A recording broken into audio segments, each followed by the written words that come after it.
ಪ್ರಾರ್ಥನೆ ಮಾಡೋಣ. Thank you Jesus. Hallelujah. ಎಲ್ಲರೂ ಕೂಡ ಕಣ್ಣುಗಳನ್ನ ಮುಚ್ಚಿದವರಾಗಿ ಥ್ಯಾಂಕ್ ಯು ಜೀಸಸ್.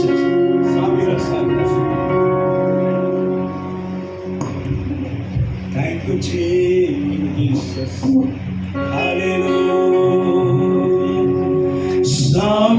ಸಾವಿರ ಶುಭವು ಅನುದಿನ ನನ್ನಾವರಿಸಲು ಕೃಪೆಯು ಕರುಣೆಯು ಪ್ರೀತಿಯ ತೋರಿರುವೆ. ಸಾವಿರ ಶುಭವು ಅನುದಿನ ನನ್ನಾವರಿಸಲು ಕೃಪೆಯು ಕರುಣೆಯು ಪ್ರೀತಿಯ ತೋರಿರುವೆ. ಒಳ್ಳೆಯ ಬೀವೇಸರಾಗಿ ನನ್ನ ನಡೆಸುತ್ತಲಿರುವೆ. ವರ್ಣಿಸಲು ಮಾತು ಇಲ್ಲವೇ. ಒಳ್ಳೆಯ ಬೀವೇಸರಾಗಿ ನನ್ನ ನಡೆಸುತ್ತಲಿರುವೆ. ವರ್ಣಿಸಲು ಮಾತು ಇಲ್ಲವೇ. ನಿನ್ನ ವರ್ಣಿಸಲು ಮಾತು ಇಲ್ಲವೇ. ಹಗಲು ഇരുಳು ಎಲ್ಲ ಸಮಯಗಳಲ್ಲಿ ನನ್ನ ನಡೆಸುವ ನಿಂದರೆಗಳ ನಂಗೆ ಅಗತ್ಯ ಹೆಚ್ಚುವಾಗ ಸಿಲುಕಿಕೊಳ್ಳಬೇಡ. ಸಹಾಯ ಮಾಡುವ ಕರೆಗಳ ಕಂಡೆ. ಎಲ್ಲ ಇಕ್ಕಟ್ಟಿನಲ್ಲೂ ಕಾಯುವ ಒಳ್ಳೆಯ ಪ್ರಿಯ ಕರ್ತನೇ. ಎಲ್ಲ ಇಕ್ಕಟ್ಟಿನಲ್ಲೂ ಕಾಯುವ ಒಳ್ಳೆಯ ಪ್ರಿಯ ಕರ್ತನೇ. ಸಾವಿರ ಶುಭ ಯೇಸುವಿನ ನಾಮದಲ್ಲಿ ಅಪ್ಪ, ನಿನ್ನ ಮಕ್ಕಳು ಸಾವಿರ ಕೃಪೆಗಳನ್ನ ಯೇಸು ಎಂಬುದಾದ ಹೆಸರಲ್ಲಿ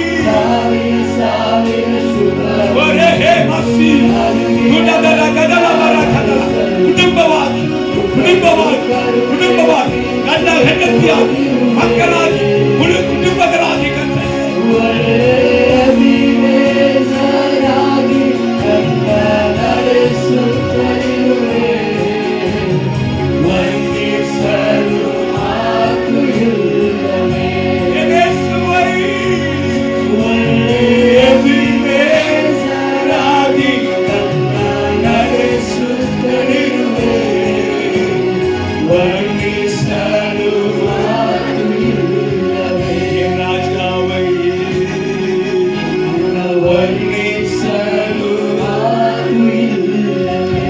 ಯೇಸುವಿನ ನಾಮದಲ್ಲಿ ಪ್ರಾರ್ಥಿಸುತ್ತೇನೆ, ಒಳ್ಳೆಯ ತಂದೆಯೇ. ಆಮೇಲೆ ಹಲ್ಲೆಲೂಯಾ. ಸೊ ಹೋದ ತಿಂಗಳಲ್ಲಿ ಕರ್ತನು ಹೇಳಿದಂಥ ವಾಗ್ದಾನವು ಎಷ್ಟು ಜನರಿಗೆ ನೆನಪಿದೆಯೋ ಗೊತ್ತಿಲ್ಲ. ಹಲ್ಲೆಲೂಯಾ. ಸೊ ದೇವರು ಹೇಳಿದರು, ಇಸ್ರಾಯೇಲರಿಗೆ ನಾನು ಹೇಳಿದಂಥ ವಾಗ್ದಾನದಲ್ಲಿ ಒಂದು ಕೂಡ ತಪ್ಪಿ ಹೋಗಲಿಲ್ಲ, ಎಲ್ಲವೂ ನೆರವೇರಿತು. ದೇವರು ಏನು ಹೇಳಿದರು? ಇಸ್ರಾಯೇಲರಿಗೆ ನಾನು ಹೇಳಿದ್ದೀನಪ್ಪ, ಆ ವಾಗ್ದಾನದಲ್ಲಿ ಒಂದು ಕೂಡ ಏನಾಗಲಿಲ್ಲ, ತಪ್ಪಿ ಹೋಗಲಿಲ್ಲ, ಎಲ್ಲವೂ ನೆರವೇರಿತು. ಹಾಗೆಯೇ ನಿರೀಕ್ಷಿಸು, ನಂಬಿಕೆ ಇಡು, ಸೋತು ಹೋಗದೆ, ಬೇಸರ ಕೊಲ್ಲದೆ ಪ್ರಾರ್ಥಿಸು. ನಿನ್ನ ಜೀವಿತದಲ್ಲಿ ಕೂಡ ನಾನು ಹೇಳಿದಂಥ ಮಾತನ್ನು ನೆರವೇರಿಸುತ್ತೇನೆ ಎಂಬುದಾಗಿ ದೇವರು ಬಲಪಡಿಸಿದರು. ಆದರೆ ಈ ತಿಂಗಳಿಗೆ ಅಪ್ಪ ಕೊಡುವಂಥ ವಾಗ್ದಾನ ಹೇಗೆ ಎಂಬುದಾಗಿ ಕೇಳಬೇಕು. ಹೋದ ತಿಂಗಳು ನಮ್ಮನ್ನು ಬಲಪಡಿಸಿದರು. ಬರುತ್ತೆ. ಇಸ್ರಾಯೇಲರಿಗೆ ನೆರವೇರಿಸಿದಂಥ ರೀತಿಯಲ್ಲಿ ನಿನಗೂ ಕೂಡ ನಾನು ನೆರವೇರಿಸುತ್ತೇನೆ, ನನ್ನ ಮೇಲೆ ನಂಬಿಕೆ ಇಡು, ಕಾದಿರು ಎಂಬುದಾಗಿ ಹೇಳಿದಂಥ ದೇವರು ಈ ತಿಂಗಳಲ್ಲಿ ಏನು ಮಾತನಾಡಲಿಕ್ಕೆ ಬಯಸುತ್ತಾರೆ, ಯೋಹಾನ ಸುವಾರ್ತೆ 14ನೇ ಅಧ್ಯಾಯ 14ನೇ ವಾಕ್ಯ. ನೀವು ನನ್ನ ಹೆಸರಿನಲ್ಲಿ ನನ್ನನ್ನು ಏನಾದರೂ ಬೇಡಿಕೊಂಡರೆ ಅದನ್ನು ನೆರವೇರಿಸುವೆನು. ಹಲ್ಲೆಲೂಯಾ ಹೇಳಿ. ಹಲ್ಲೆಲೂಯಾ. ಇಸ್ರಾಯೇಲ್ಗೆ ನೆರವೇರಿಸಿದೆ. ಈಗ ನಿನ್ನ ಟರ್ನ್ ಬಂದಿತ್ತು. ನೀನು ಕೇಳು, ಅದನ್ನು ನಾನು ನೆರವೇರಿಸುತ್ತೇನೆ. ಕೈಗಳ ತಟ್ಟಿ ಹಲ್ಲೆಲೂಯಾ. ಯೇಸು ಕ್ರಿಸ್ತನ ಹೆಸರಲ್ಲಿ ಕೇಳಪ್ಪ. ನೀವು ಕೇಳುವುದನ್ನು ನಾನು ಏನು ಮಾಡ್ತೇನೆ? ನೆರವೇರಿಸುತ್ತೇನೆ ಎಂಬುದಾಗಿ. ಅಪ್ಪ, ನಾವು ಕೇಳುವುದು ಎಲ್ಲವನ್ನು ನೆರವೇರಿಸುವುದಿಗೆ ದೇವರು ರೆಡಿ. ಹಲ್ಲೆಲೂಯಾ. ನಾನು ಕೊಡುತ್ತೇನೆ ಅಂತ ಹೇಳಿದವನು ಮನುಷ್ಯನಂತೆ 2 ನಾಲಿಗೆ ಉಳ್ಳವನಲ್ಲ. ಮನುಷ್ಯನಂತೆ ಸುಳ್ಳು ಎನ್ನುವುದಕ್ಕೆ ಆತನು ಮನುಷ್ಯರು ಅಲ್ಲ. ಹಲ್ಲೆಲೂಯಾ. Praise the Lord. ಪರಲೋಕವು ಭೂಲೋಕವು ಸಮಸ್ತವು ಆತನಿದು. ದೇವರ ವಾಕ್ಯದಲ್ಲಿ ಒಬ್ಬ ಭಕ್ತನು ಹೋಗಿ ಕೇಳುತ್ತಾನೆ, ಅಪ್ಪ ಇದು ಮನುಷ್ಯರಿಗೆ ಅಸಾಧ್ಯವೇ? ಮನುಷ್ಯರಿಗೆಲ್ಲ ಇದು ಅಸಾಧ್ಯವೇ? ಇದು ಹೇಗೆ ಸಾಧ್ಯ ಎಂಬುದಾಗಿ ಕೇಳುವಾಗ ಯೇಸ್ವಾಮಿ ಹೇಳ್ತಾರೆ, ಹೌದಪ್ಪ, ಖರೆ ಮನುಷ್ಯನಿಗೆ ಇದು ಅಸಾಧ್ಯ, ಆದರೆ ದೇವರಿಗೆ ಎಲ್ಲವೂ ಸಾಧ್ಯ. ಹಲ್ಲೆಲೂಯಾ. Praise the Lord. ಎಲ್ಲವೂ ಸಾಧ್ಯ ಮಾಡುವಂತ ದೇವರು ಈಗ ಅನ್ನುತ್ತಾನೆ, ನನ್ನ ನಾಮದಲ್ಲಿ ನೀನು ಏನು ಬೇಕಾದರೂ ಕೇಳು. ಹಲ್ಲೆಲೂಯಾ. ಏನಾದರೂ ನೀನು ಬೇಡಿಕೊಳ್ಳುವಾಗ ನಾನು ಅದನ್ನು ನಿನಗೆ ಏನು ಮಾಡ್ತೇನೆ? ನೆರವೇರಿಸುತ್ತೇನೆ. ಹಲ್ಲೆಲೂಯಾ. Praise the Lord. ನಿಮ್ಮ ಸಮಾಧಾನವು ಪರಿಪೂರ್ಣವಾಗುವುದಕ್ಕೆ, ನಿನ್ನ ಸಂತೋಷವು ಪರಿಪೂರ್ಣವಾಗುವುದಕ್ಕೆ ನೀ ನನ್ನ ಹೆಸರಲ್ಲಿ ಬೇಡಿಕೊಳ್ಳು, ಅದನ್ನು ನಾನು ಏನು ಮಾಡುತ್ತೇನೆ? ನೆರವೇರಿಸುತ್ತೇನೆ ಅಂತ ಅಪ್ಪ ಹೇಳಿದ. ಇದನ್ನು ಹೊಂದಿಕೊಂಡಂತ ಬೇಡಿಕೆಗಳು ಯಾರ ಜೀವಿತದಲ್ಲೆಲ್ಲ ನೆರವೇರಿತು ಎಂಬುದಾಗಿ ಕೆಲವೊಂದು ವ್ಯಕ್ತಿಗಳನ್ನು ನೋಡ್ಬೋದಾಯ್ತು. ಎಲಿಯನು ಈಗ ದೇವರ ಹತ್ರ ಬೇಡಿಕೊಳ್ತಾನೆ, ದೇವರೇ, ಈ ಭೂಮಿಯಲ್ಲಿ ಇರುವಂಥ ಬೆಂಕಿ ಅಲ್ಲ, ಕೃಷ್ಣಾಯಿಲ್ ಪೆಟ್ರೋಲ್ ಕೊಡುವಂಥ ಬೆಂಕಿ ಅಲ್ಲ, ಮ್ಯಾಕ್ಸ್ ಬಾಸ್ ಕೊಡುವಂಥ ಬೆಂಕಿ ಅಲ್ಲ, ಈಗ ಆಕಾಶದಿಂದ ಬೆಂಕಿ ಇಳಿದು ಬರಬೇಕು. ಹಲ್ಲೆಲೂಯಾ. Praise the Lord. ಯಾರು ಕೇಳ್ತಾರೆ? ಎಲಿಯನು ಆಶ್ಚರ್ಯವಾದ ಕೇಳ್ತಾರೆ, ನಾನು ನಿನಗೆ ಸರ್ವಾಂಗ ಹೋಮಗಳನ್ನು ಸಮರ್ಪಿಸಿದ್ದೇನೆ, ಈ ಹೋಮಗಳನ್ನು ನೀನು ಅಂಗೀಕರಿಸುವುದಕ್ಕೆ ಪರಲೋಕದಿಂದ ಆಕಾಶದಿಂದ ಬೆಂಕಿ ಇಳಿದು ಬರಬೇಕು. ಚಾಲೆಂಜ್ ಮಾಡ್ತಾನೆ, ನಿನ್ನ ದೇವರ ನಾನು ಆರಾಧಿಸುವಂತ ಇಸ್ರಾಯೇಲರ ದೇವರ ನೋಡೋಣ, ಆಕಾಶದಿಂದ ಬೆಂಕಿ ಇಳಿಸುವಂತ ದೇವರು ಯಾರೋ ಅವರೇ ದೇವರು ಎಂಬುದಾಗಿ ಚಾಲೆಂಜ್ ಮಾಡಿದಾಗ ಅವನ ಪ್ರಾರ್ಥನೆಗೆ ಏನಾಗುತ್ತಾ ಇದೆ? ಆಕಾಶದಿಂದ ಬೆಂಕಿ ಇಳಿದು ಬಂದಿದೆ. ಈಗ ಅವನ ಶಿಷ್ಯನು ಸುಮ್ಮನೆ ಇರ್ತಾನ? ಎಲಿಷನು ಕೇಳ್ತಾ ಇದ್ದಾನೆ, ಎಲ್ಲಿ? ಮರುಭೂಮಿ ನೀರೇ ಇಲ್ಲದಂತ ಸ್ಥಳಗಳಲ್ಲಿ ಕಾಲುವೆಗಳನ್ನು ಹಾಕಿ ಆ ಕಾಲುವೆಗಳು ನದಿ ಹಾಗೆ ತುಂಬಲ್ಪಡಬೇಕು. ಹಲ್ಲೆಲೂಯಾ. ದೇವರ ಹತ್ರ ಕೇಳ್ತಾರೆ, ದೇವರೇ, ಮರುಭೂಮಿಯಲ್ಲಿ ಕಾಲುವೆಗಳನ್ನು ಹಾಕಿರ್ತೀನಿ, ಕಾಲುವೆಗಳು ಏನಾಗಬೇಕು? ನೀರೇ ಬರುವುದಿಲ್ಲ, ಗ್ಯಾರಂಟಿ ಬರುವುದಿಲ್ಲ. ಬಟ್ ನಾನು ಪ್ರಾರ್ಥನೆ ಮಾಡುತ್ತೇನೆ, ಕಾಲುವೆಗಳು ನದಿ ತರ ತುಂಬಲ್ಪಡಬೇಕು. ಓದಿ ನೋಡಿದ್ರೆ ಚರಿತ್ರ, ಕಾಲುವೆಗಳು ನದಿ ತರ ತುಂಬಿ ಹರಿದು ಓಡುತ್ತಾ ಇದ್ದೆ. ಹಲ್ಲೆಲೂಯಾ. Praise the Lord. ಈಗ ಸೊಲೊಮೋನ್ ಒಂದು ಪ್ರಾರ್ಥನೆ ಮಾಡ್ತಾರೆ. ಗಮನಿಸಿದ 1 ಅರಸರ ಪುಸ್ತಕ 3ನೇ ಅಧ್ಯಾಯ 9ನೇ ವಾಕ್ಯ 10ನೇ ವಾಕ್ಯ. ಆದುದರಿಂದ ಅದನ್ನು ಆಳುವುದಕ್ಕೂ ನ್ಯಾಯಗಳನ್ನು ಕಂಡು ಹಿಡಿಯುವುದಕ್ಕೂ ನನಗೆ ವಿವೇಕವನ್ನು ದಯಪಾಲಿಸಿ. ಏನಂತ ಕೇಳ್ತಾ ಇದ್ದಾನೆ? ದೇವರೇ, ನನಗೆ ಬುದ್ಧಿ ಇಲ್ಲ, ನನಗೆ ವಿವೇಕ ಇಲ್ಲ. ನೀ ಕೊಟ್ಟಂತ ಜವಾಬ್ದಾರಿಯನ್ನ ನಿರ್ಣಯಿಸಿ ನಡೆಸುವುದಕ್ಕೆ ನನಗೆ ಅಷ್ಟು ಜ್ಞಾನ ಇಲ್ಲ. ಹಲ್ಲೆಲೂಯಾ. ಇಲ್ಲಿ ಗಮನಿಸಿ, ಓದುವಂತ ಮಕ್ಕಳು ಈಗ ಎಕ್ಸಾಮ್ ಬೇರೆ ಬಂದಿದೆ, ಏನಿಲ್ಲ ಅಂತೆ? ಬುದ್ಧಿ, ವಿವೇಕ ಇಲ್ಲ. ನನಗೆ ವಿವೇಕವನ್ನು ಕೊಡು. ನನಗೆ ಏನಿಲ್ಲ, ಓದಿದದೆಲ್ಲ ಓದ್ತೀನಿ ಕರೆ, ಆದರೆ ಸ್ವಲ್ಪ ಹೊತ್ತು ಬಿಟ್ಟು ಏನಾಗ್ಬಿಡ್ತದೆ? ನೆನಪಲ್ಲಿ ಉಳಿಯೋದಿಲ್ಲ. ನೆನಪಿನ ಶಕ್ತಿಯೇ ನನಗೆ ಇಲ್ಲ, ಎಲ್ಲ ಮರೆತು ಹೋಗುತ್ತೆ. ಒಂದು ಹೆಣ್ಮಗಳು, ಅನೇಕರು ಹೇಳಿದ್ರು, ಒಬ್ಬಕ್ಕೆ ಮಾತ್ರ ಹೇಳ್ತೀನಿ, ಆಕೆ 2nd PUC ಮುಗಿಸಿ ಈಗ ನರ್ಸಿಂಗ್ ಕಲಿಯಕ್ಕೆ ಆಕೆನ ಕಲಿಸ್ಬೇಕು ಎಂಬುದಾಗಿ ಇದು ಮಾಡಿದ್ವಿ. ಆಕೆ ನರ್ಸಿಂಗ್ ಹೋಗಿದ್ದ. ಹೋಗಿದಾಗ ಆಕೆ ಹೋಗಿದಂದು ಫಸ್ಟ್ ವರ್ಷನೇ ಆಕೆ ಹೇಳಿದಂಥ ಮಾತು, ಈ ಸ್ಟಡಿ ನನ್ನಿಂದ ಆಗಲ್ಲ, ನನ್ನ ಕೈಯಿಂದ ಕಲಿಯೋಕ್ಕೆ ಆಗಲ್ಲ, ಮನೆಯಲ್ಲಿ ಭಯಂಕರ ಜಗಳ ಆಡ್ತದ, ನೋಡಿ ಇದನ್ನು ನನಗೆ ಮುಂದುವರೆಸೋಕ್ಕೆ ಬಿಡಬೇಡ, ನನಗೆ ಆಗಲ್ಲ ಅಂದರೆ ಆಗಲ್ಲ. ತಾಯಿಯೆಲ್ಲ ಒಂದೇ ಮಾತು ಹೇಳಿದ್ರು, ಆಯಿತು ಇದೇ ಮಾತನ್ನು ಹೋಗಿ ಅಣ್ಣನ ಹತ್ರ ಪಾಸ್ಟರನ್ನ ಹೋಗಿ ಹೇಳ್ಬಿಡು ಸಾಕಂತ. ಸರಿ ಅಂತ ಬಂದ, ಅಳ್ಕೊಂಡಿಂದ, ಅಪ್ಪ ನನಗಾಗಲ್ಲ, ನನ್ನ ತಲೆಗಿದು ಹೋಗಲ್ಲ, ನೋಡಿ ನಾನು ಎಲ್ಲ ಫೇಲ್ ಆಗಿನಿ, ಇನ್ನು ಮುಂದುವರೆಸೋಕ್ಕೆ ನನಗೆ ಆಗೋದಿಲ್ಲ ಅಂತ ಹೇಳಿದಾಗ ನಾವು ಆಕೆಗೆ ಮಾತಾಡಿ ದೇವರ ವಿಷಯದಲ್ಲಿ ಬಲಪಡಿಸಿ, ಪ್ರಾರ್ಥಿಸಮ್ಮ ಹಂಗೆಲ್ಲ ಹೇಳಬಾರ್ದು, ದೇವರ ಚಿತ್ತ, ದೇವರ ಚಿತ್ತಕ್ಕೆ ನೀನು ಯಾಕೆ ವಿರುದ್ಧವಾಗಿ ನಿಂದು ಒಪ್ಪಿಸಿಕೊಡಿ, ದೇವರು ನೋಡ್ಕೊಳ್ತಾರಂತ ಹೇಳಿದಾಗ ಇವತ್ತು ನರ್ಸಿಂಗ್ ಮುಗಿಸಿ ನರ್ಸಾಗಿ ಕೆಲಸ ಮಾಡ್ತಾರಲ್ಲ, ಕರೆಗಳ ತಟ್ಟು. ಅಲ್ಲೇಲೂಯಾ. ದೇವರು ವಿದ್ಯಾ ಕೊಡುವವನು, ಎಲ್ಲ ಕೊಡ್ತಾನೆ. ದೇವರು ಏನು ಕೇಳಿದ್ರು, ನಿನಗೆ ನನ್ನ ಹೆಸರಲ್ಲಿ ನನ್ನ ನಾಮದಲ್ಲಿ ಏನು ಬೇಕಾದ್ರೆ ಕೇಳು, ಏನಾದರೂ ಕೇಳು, ನಾನು ಅದನ್ನು ಕೊಡುತ್ತೇನೆ, ಅದನ್ನು ನಿನ್ನ ಜೀವಿತದಲ್ಲಿ ನೆರವೇರಿಸುತ್ತೇನೆ ಅಂತ ಹೇಳಿದ್ರು. ಈಗ ಅವ್ರು ಏನು ಕೇಳಿದ್ರು, ಸಾಲಮೋನು ವಿವೇಕ ಕೇಳಿದ್ರು. ಏನಕ್ಕೆ? ದೇವರು ಕೊಟ್ಟಂಥ ಕೆಲಸವನ್ನು ಸರಿಯಾಗಿ ದೇವರು ಒಪ್ಪುವಂತೆ ನಡೆಸುವುದಿಗೆ, ಅವರ ಜನರನ್ನ ನಡೆಸುವುದಿಗೆ ವಿದ್ಯಾ ಕಡಿಮೆ ಇದೆ, ನನಗೆ ವಿದ್ಯಾ ಕೊಡ ಅಂತ ಹೇಳಿದಾಗ ಆ ವಿಜ್ಞಾಪನೆ ದೇವರಿಗೆ ಏನಾಯಿತು? ಇಷ್ಟವಾದ ವಿಜ್ಞಾಪನೆ ಆಯಿತು. ಮುಂದುವರೆದ ಮಗಳೇ, ವಿವೇಕ್ ಓದುವುದು ಕಂಟಿನ್ಯೂ ಆಗೋದು. ಈ ಮಹಾ ಜನಾಂಗವನ್ನು ಆಳಲು ಸಮರ್ಥರು ಯಾರು ಎಂದು ಬೇಡಿಕೊಂಡನು. ಸೊಲೊಮೋನನ ಈ ಭಿನ್ನವನ್ನು ಕರ್ತನಾದ ದೇವರು ಮೆಚ್ಚಿದನು. ಓಕೆ, ಈ ಪ್ರಾರ್ಥನೆಯನ್ನು ದೇವರು ಏನು ಮಾಡಿದ್ರು? ಮೆಚ್ಚಿದರು. 12ನೇ ವಾಕ್ಯ 13ನೇ ವಾಕ್ಯ ಹೋದ್ರಿ. ವಿವೇಕವನ್ನು ಬೇಡಿಕೊಂಡದರಿಂದ, ವಿವೇಕವನ್ನು ಬೇಡಿಕೊಂಡಂದ ಕಾರಣ ನಿನ್ನ ಭಿನ್ನಹವನ್ನು ನೆರವೇರಿಸಿದ್ದೇನೆ, ನಿನ್ನ ಭಿನ್ನಕವನ್ನು ನೆರವೇರಿಸಿದ್ದೇನೆ. ನೋಡು, ನೋಡಿ, ಈಗ ಪ್ರೇಯರ್ಗೆ ಏನು? ನಿನ್ನ ಪ್ರೇಯರ್ ಸಕ್ಸಸ್, ನಿನ್ನ ಪ್ರಾರ್ಥನೆಗೆ ಉತ್ತರ ಸಿಕ್ಕಿತ್ತಪ್ಪ. ನನ್ನ ಹತ್ರ ಒಂದು ಪ್ರಾರ್ಥನೆ ಮನವಿಯನ್ನ ನೀನು ಕೊಟ್ಟು ನಿನ್ನ ಪ್ರಾರ್ಥನೆಯನ್ನು ಅಕ್ಸೆಪ್ಟ್ ಮಾಡಿದ್ದೀನಿ. Hallelujah, hallelujah. ಅಕ್ಸೆಪ್ಟ್ ಮಾಡಿ ದೇವರು ಏನು ಹೇಳ್ತಾರೆ ಗಮನಿಸ್ರಿ.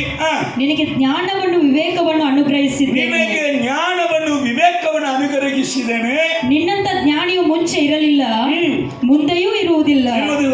ಇದಲ್ಲದೆ ನೀನು ಕೇಳುವಂತದ್ದನ್ನು ನಿನಗೆ ಅನುಗ್ರಹಿಸಿದ್ದೇನೆ. ನಿನ್ನ ಜೀವಮಾನದಲ್ಲೆಲ್ಲ ಐಶ್ವರ್ಯದಲ್ಲಿಯೂ ಘನದಲ್ಲಿಯೂ ನಿನಗೆ ಸಮಾನವಾದ ಅರಸನು ಇನ್ನೊಬ್ಬನಿರುವುದಿಲ್ಲ. ಕೇಳಿದು ಒಂದು, ಕೊಟ್ಟದು 3. ಕರಗಳ ತಟ್ಟ. ಅದಕ್ಕೆ ದೇವರು ಕೇಳಂದರು. ಹಲ್ಲೆಲೂಯಾ. ಕೇಳ್ರಿ, ನಿಮಗೆ ಕೊಡಲ್ಪಡುತ್ತೆ. ನನ್ನ ಹೆಸರಲ್ಲಿ ನೀನು ಏನು ಕೇಳಿಲ್ಲಪ್ಪ, ನನ್ನ ಹೆಸರಲ್ಲಿ ನೀನು ಏನು ಮಾಡು, ಕೇಳು. ಅವಾಗ ನಿನಗೆ ಎಲ್ಲವೂ ಕೂಡ ಏನಾಗುತ್ತೆ? ಸಂಪೂರ್ಣವಾಗಿ ದೊರಕುತ್ತೆ. ಏನನ್ನೋ ಕೇಳ್ತವ್ರೆ. ನನ್ನ ಮಕ್ಕಳು ಬಂದು ಏನಾದರೂ ಬೇಕಂದ್ರೆ ನನ್ನ ಹತ್ರ ಕೇಳ್ತಾರೆ. ನಾನಂದ್ರೆ ಮೊದಲು ದೇವರ ಹತ್ರ ಕೇಳ, ಮೊದಲು ಯಾರ ಹತ್ರ ಕೇಳ? ದೇವರ ಹತ್ರ ಕೇಳು. ಆಮೇಲೆ ಬಂದು ನಿನ್ನ ಅಪ್ಪನ ಹತ್ರ ಕೇಳು. ಫಸ್ಟು ಎಲ್ಲಿಗೆ ಹೋಗ್ಬೇಕಂತ ಸಭೆಗೆ ಗೊತ್ತಾಗಬೇಕು. ಹಲ್ಲೆಲೂಯಾ. ನಾವು ಎಲ್ಲ ಕೊಡೋಕ್ಕಾಗತ್ತಾ? ನಾನೇ 10 ವರ್ಷವಾಗಿ ಒಂದು ಹಳೆ ಬೈಕ್ ಇಟ್ಕೊಂಡಿನಿ. ನನ್ನ ಮಗನ ಬಂದು ಬುಲೆಟ್ ಕೊಡ ಅಂದ್ರೆ ಕೊಡೋಕ್ಕಾಗುತ್ತಾ? ಆಗತ್ರಿ? ಆಗಲ್ಲ. ಆ ಗಾಡಿಗೆ ಬೇಕಾದರೆ ಟೈರ್ ಚೇಂಜ್ ಮಾಡಿ ಕೊಟ್ಟೆ, ಇಷ್ಟೇ ನನ್ನಿಂದ ಆಗುತ್ತಪ್ಪ. ಗಾಡಿಗೂ ಟೈರ್ ಹಳೇದಾಗಿದೆ, 2 ಹೊಸ ಟೈರ್ ಹಾಕಿ ಕೊಡ್ತೀನಿ. ನೀನು ಏನೇ ಕೇಳಿದ್ರು ಯಾರ ಹತ್ರ ಕೇಳ, ಅದಕ್ಕೆ ಮೇಲೆ. ಹಲ್ಲೆಲೂಯಾ. ಈಗ ಮೊಬೈಲ್ ಕೇಳ್ತಾ ಇದ್ದಾನೆ. ಮೊಬೈಲ್ ನೀನು ನನ್ನ ಹತ್ರ ಕೇಳ್ಬಾರ್ದವೆ, ನೀ ನನಗೆ ಕೊಡಿಸ್ಬೇಕ.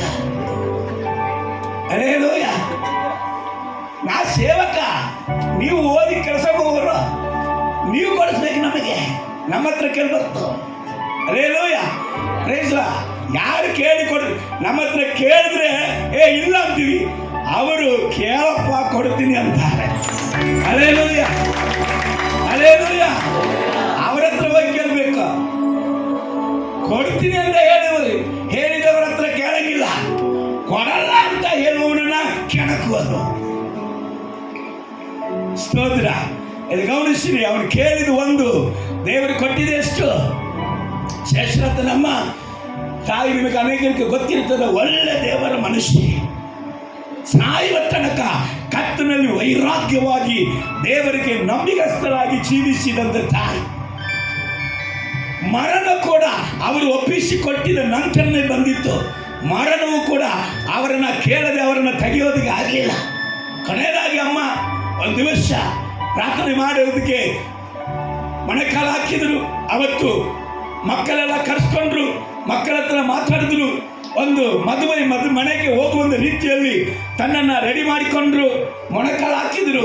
ಪರಲೋಕದಲ್ಲೂ ನೋಡಿ ಹೇಳಿದ್ರು, ದೇವರೇ ನೀನು ಕೊಟ್ಟಂತ ಎಲ್ಲ ಕೆಲಸ ಮಾಡಿ ಮುಗಿಸೀನಿ. ಒಂದು ವೇಳೆ ತಿಳಿಯದೆ ನಾನು ಪಾಪ ಮಾಡಿದ್ರೆ ನನ್ನ ಕ್ಷಮಿಸ್ಬಿಡು. ಈಗೋ ನಿನ್ನ ಮಗಳು ನನ್ನ ಆತ್ಮವನ್ನು ನಿನ್ನ ಕೈಯಲ್ಲಿ ಒಪ್ಪಿಸಿಕೊಡ್ತೀನಿ ಅಷ್ಟೇ. ಅಂತ ತಾಯಿ ಭೂಮಿಯಲ್ಲಿ ಒಂದು 18-19 ವಯಸ್ಸಿರುವಾಗ ಅವರು ಒಂದು ಪ್ರಾರ್ಥನೆ ಮಾಡಿದರು. 3 ರಿಕ್ವೆಸ್ಟ್ಗಳನ್ನು ದೇವರ ಹತ್ರ ಕೇಳಿದ್ರಪ್ಪ, 3 ಪ್ರಾರ್ಥನೆ ವಿಜ್ಞಾಪನೆಗೆ ನನಗೆ ನೀನು ಉತ್ತರವು ಕೊಡಬೇಕು. ಒಂದು, ನನ್ನ ಗಂಡ ರಕ್ಷಣೆ ಹೊಂದಬೇಕು. 2ನೇದಾಗಿ ನನ್ನ ಬಂಧುಗಳ ರಕ್ಷಣೆ ಹೊಂದಬೇಕು.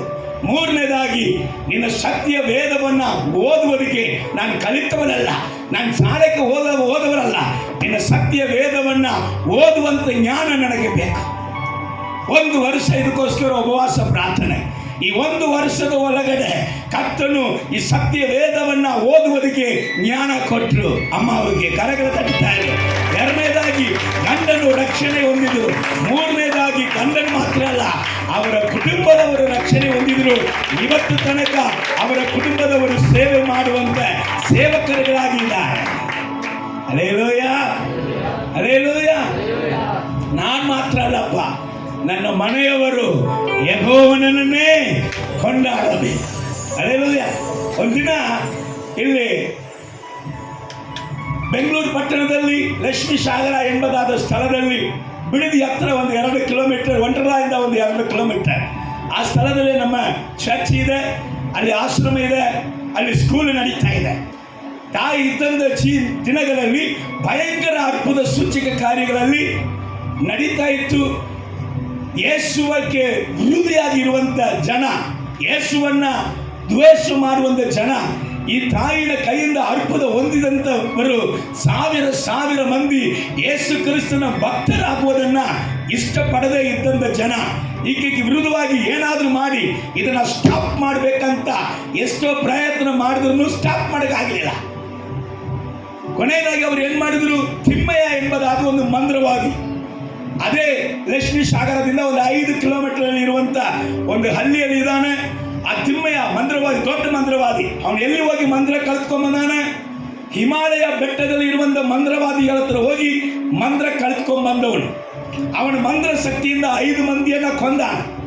ಈ ಮಂತ್ರವಾದಿಯಿಂದ ಹೆಂಗಾದರೂ ಶೇಷರತ್ನಮ್ಮವನ್ನ ಕೆಣಕಬೇಕು, ಕೊಲ್ಲಬೇಕಂತ ಸೀದಾ ಆಶ್ರಮ ಒಳಗಡೆನೆ ಅಮ್ಮ ಇರುವಂತ ಆ ಕ್ಯಾಂಪಸ್ 5 ಏಕರ್, ಆ ಕ್ಯಾಂಪಸ್ ಒಳಗಡೆನೆ ಬಂದು ಮಂತ್ರ ಮಾಡ್ತಾ ಇದ್ದಾನೆ. ಅದರ ಅಮ್ಮ ಹೇಳ್ಬಿಟ್ರು, ಯಾರು ಅವನಿಗೆ ವಿರುದ್ಧವಾಗಿ ಹೋಗಬಾರ್ದು ಅಂತ ಹೇಳಿ ಅಮ್ಮ ಹೋಗಿ ಪ್ರಾರ್ಥನೆಯಲ್ಲಿ ಕುಳಿತುಕೊಂಡ್ರು. ಈಗ ಮಂತ್ರವಾದಿ, ಅವನು ದೊಡ್ಡ ಮಂತ್ರವಾದಿ ಅಲ್ಲವೇ, ಒಂದು ಕ್ರೂರವಾದ ಅಶುದ್ಧ ಆತ್ಮವನ್ನ ತನ್ನ ಮಂದಿರದಲ್ಲಿ ಕಳಿಸಿ ಈಗ ಅಮ್ಮ ಮೈಯಲ್ಲಿ ಕಲಿಸಿ ಅವರನ್ನ ಕೊಲ್ಲುವುದಿಗೆ, ಅವರನ್ನ ಚಿತ್ರಹಿಂಸೆ ಮಾಡುವುದಿಗೆ ಕಳಿಸ್ಬೇಕಂದ ಕಳಿಸಿದಾನೆ. ಅದು ಹೋಗಿ ಅಮ್ಮ ರೂಮ್ ಒಳಗಡೆ ಕೂಡ ಅದಕ್ಕೆ ಹೋಗಕ್ಕಾಗ್ತಲ್ಲ. ಅಮ್ಮ ಹತ್ರ ಅಲ್ಲ, ಅಮ್ಮ ಇರುವಂತ ಮನೆ ಬಾಗಿಲು ಒಳಗಡೆ ಕೊಡೋದಕ್ಕೆ ಹೋಗಕ್ಕೆ ಆಗದೆ ರಿಟರ್ನ್ ಬಂದು ಸಿಟ್ಟಲ್ಲಿ ಯಾವನು ಕಳಿಸಿದಾನ ತಿಮ್ಮಯ್ಯ, ಅವನನ್ನ ಏನು ಹೇಳಿ ಕಳಿಸಿದಾನೋ ಅದೆಲ್ಲ ಅವನಿಗೆ ಮಾಡ್ತಾ ಇದ್ದ. ಒದಾಡ್ತಾ ಇದ್ದಾನೆ ತಿಮ್ಮಯ್ಯ ಮಂತ್ರವಾದಿ. ಯಾರಿಂದ? ಅವನು ಕಲಿಸಿದಂತ ಆತ್ಮನನ್ನ ಅಡಗಿಸುವುದಕ್ಕೆ ಏನೇನು ಮಂತ್ರ ಹೇಳ್ತಾನೆ, ಆಗಲಿಲ್ಲ. ಕೊನೆಯದಾಗಿ ತಿಮ್ಮಯ್ಯ ಓಡಿ ಹೋಗಿ ಶೇಷರತ್ನಮ್ಮ ಪಾದಕ್ಕೆ ಬಿದ್ದ. ಅಮ್ಮ, ಈ ಅಶುದ್ಧಾತ್ಮನಿಂದ ನನ್ನನ್ನು ಬಿಡಿಸುವುದಕ್ಕೆ ನೀನು ದೇವರ ಹತ್ರ ಪ್ರಾರ್ಥನೆ ಮಾಡಿ ಬಿಡಿಸಮ್ಮ.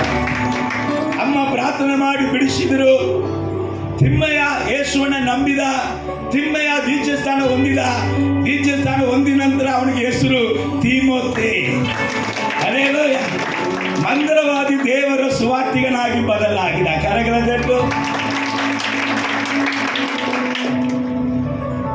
ಸ್ಕಾಟ್ಲಾಂಡ್ ದೇಶದಲ್ಲಿ ಜಾನ್ ನಾಕ್ಸ್, ಇದೆಲ್ಲ ನಾನು ಏನು ಕೇಳ್ತಾ ಇದ್ದೀನಿ, ಪ್ರಾರ್ಥನೆಗೆ ಉತ್ತರ ಸಿಕ್ಕಿತ್ತು. ದೇವರು ಏನು ಹೇಳಿದ್ರು, ಕೇಳು ಕೊಡುತ್ತೀನಿ.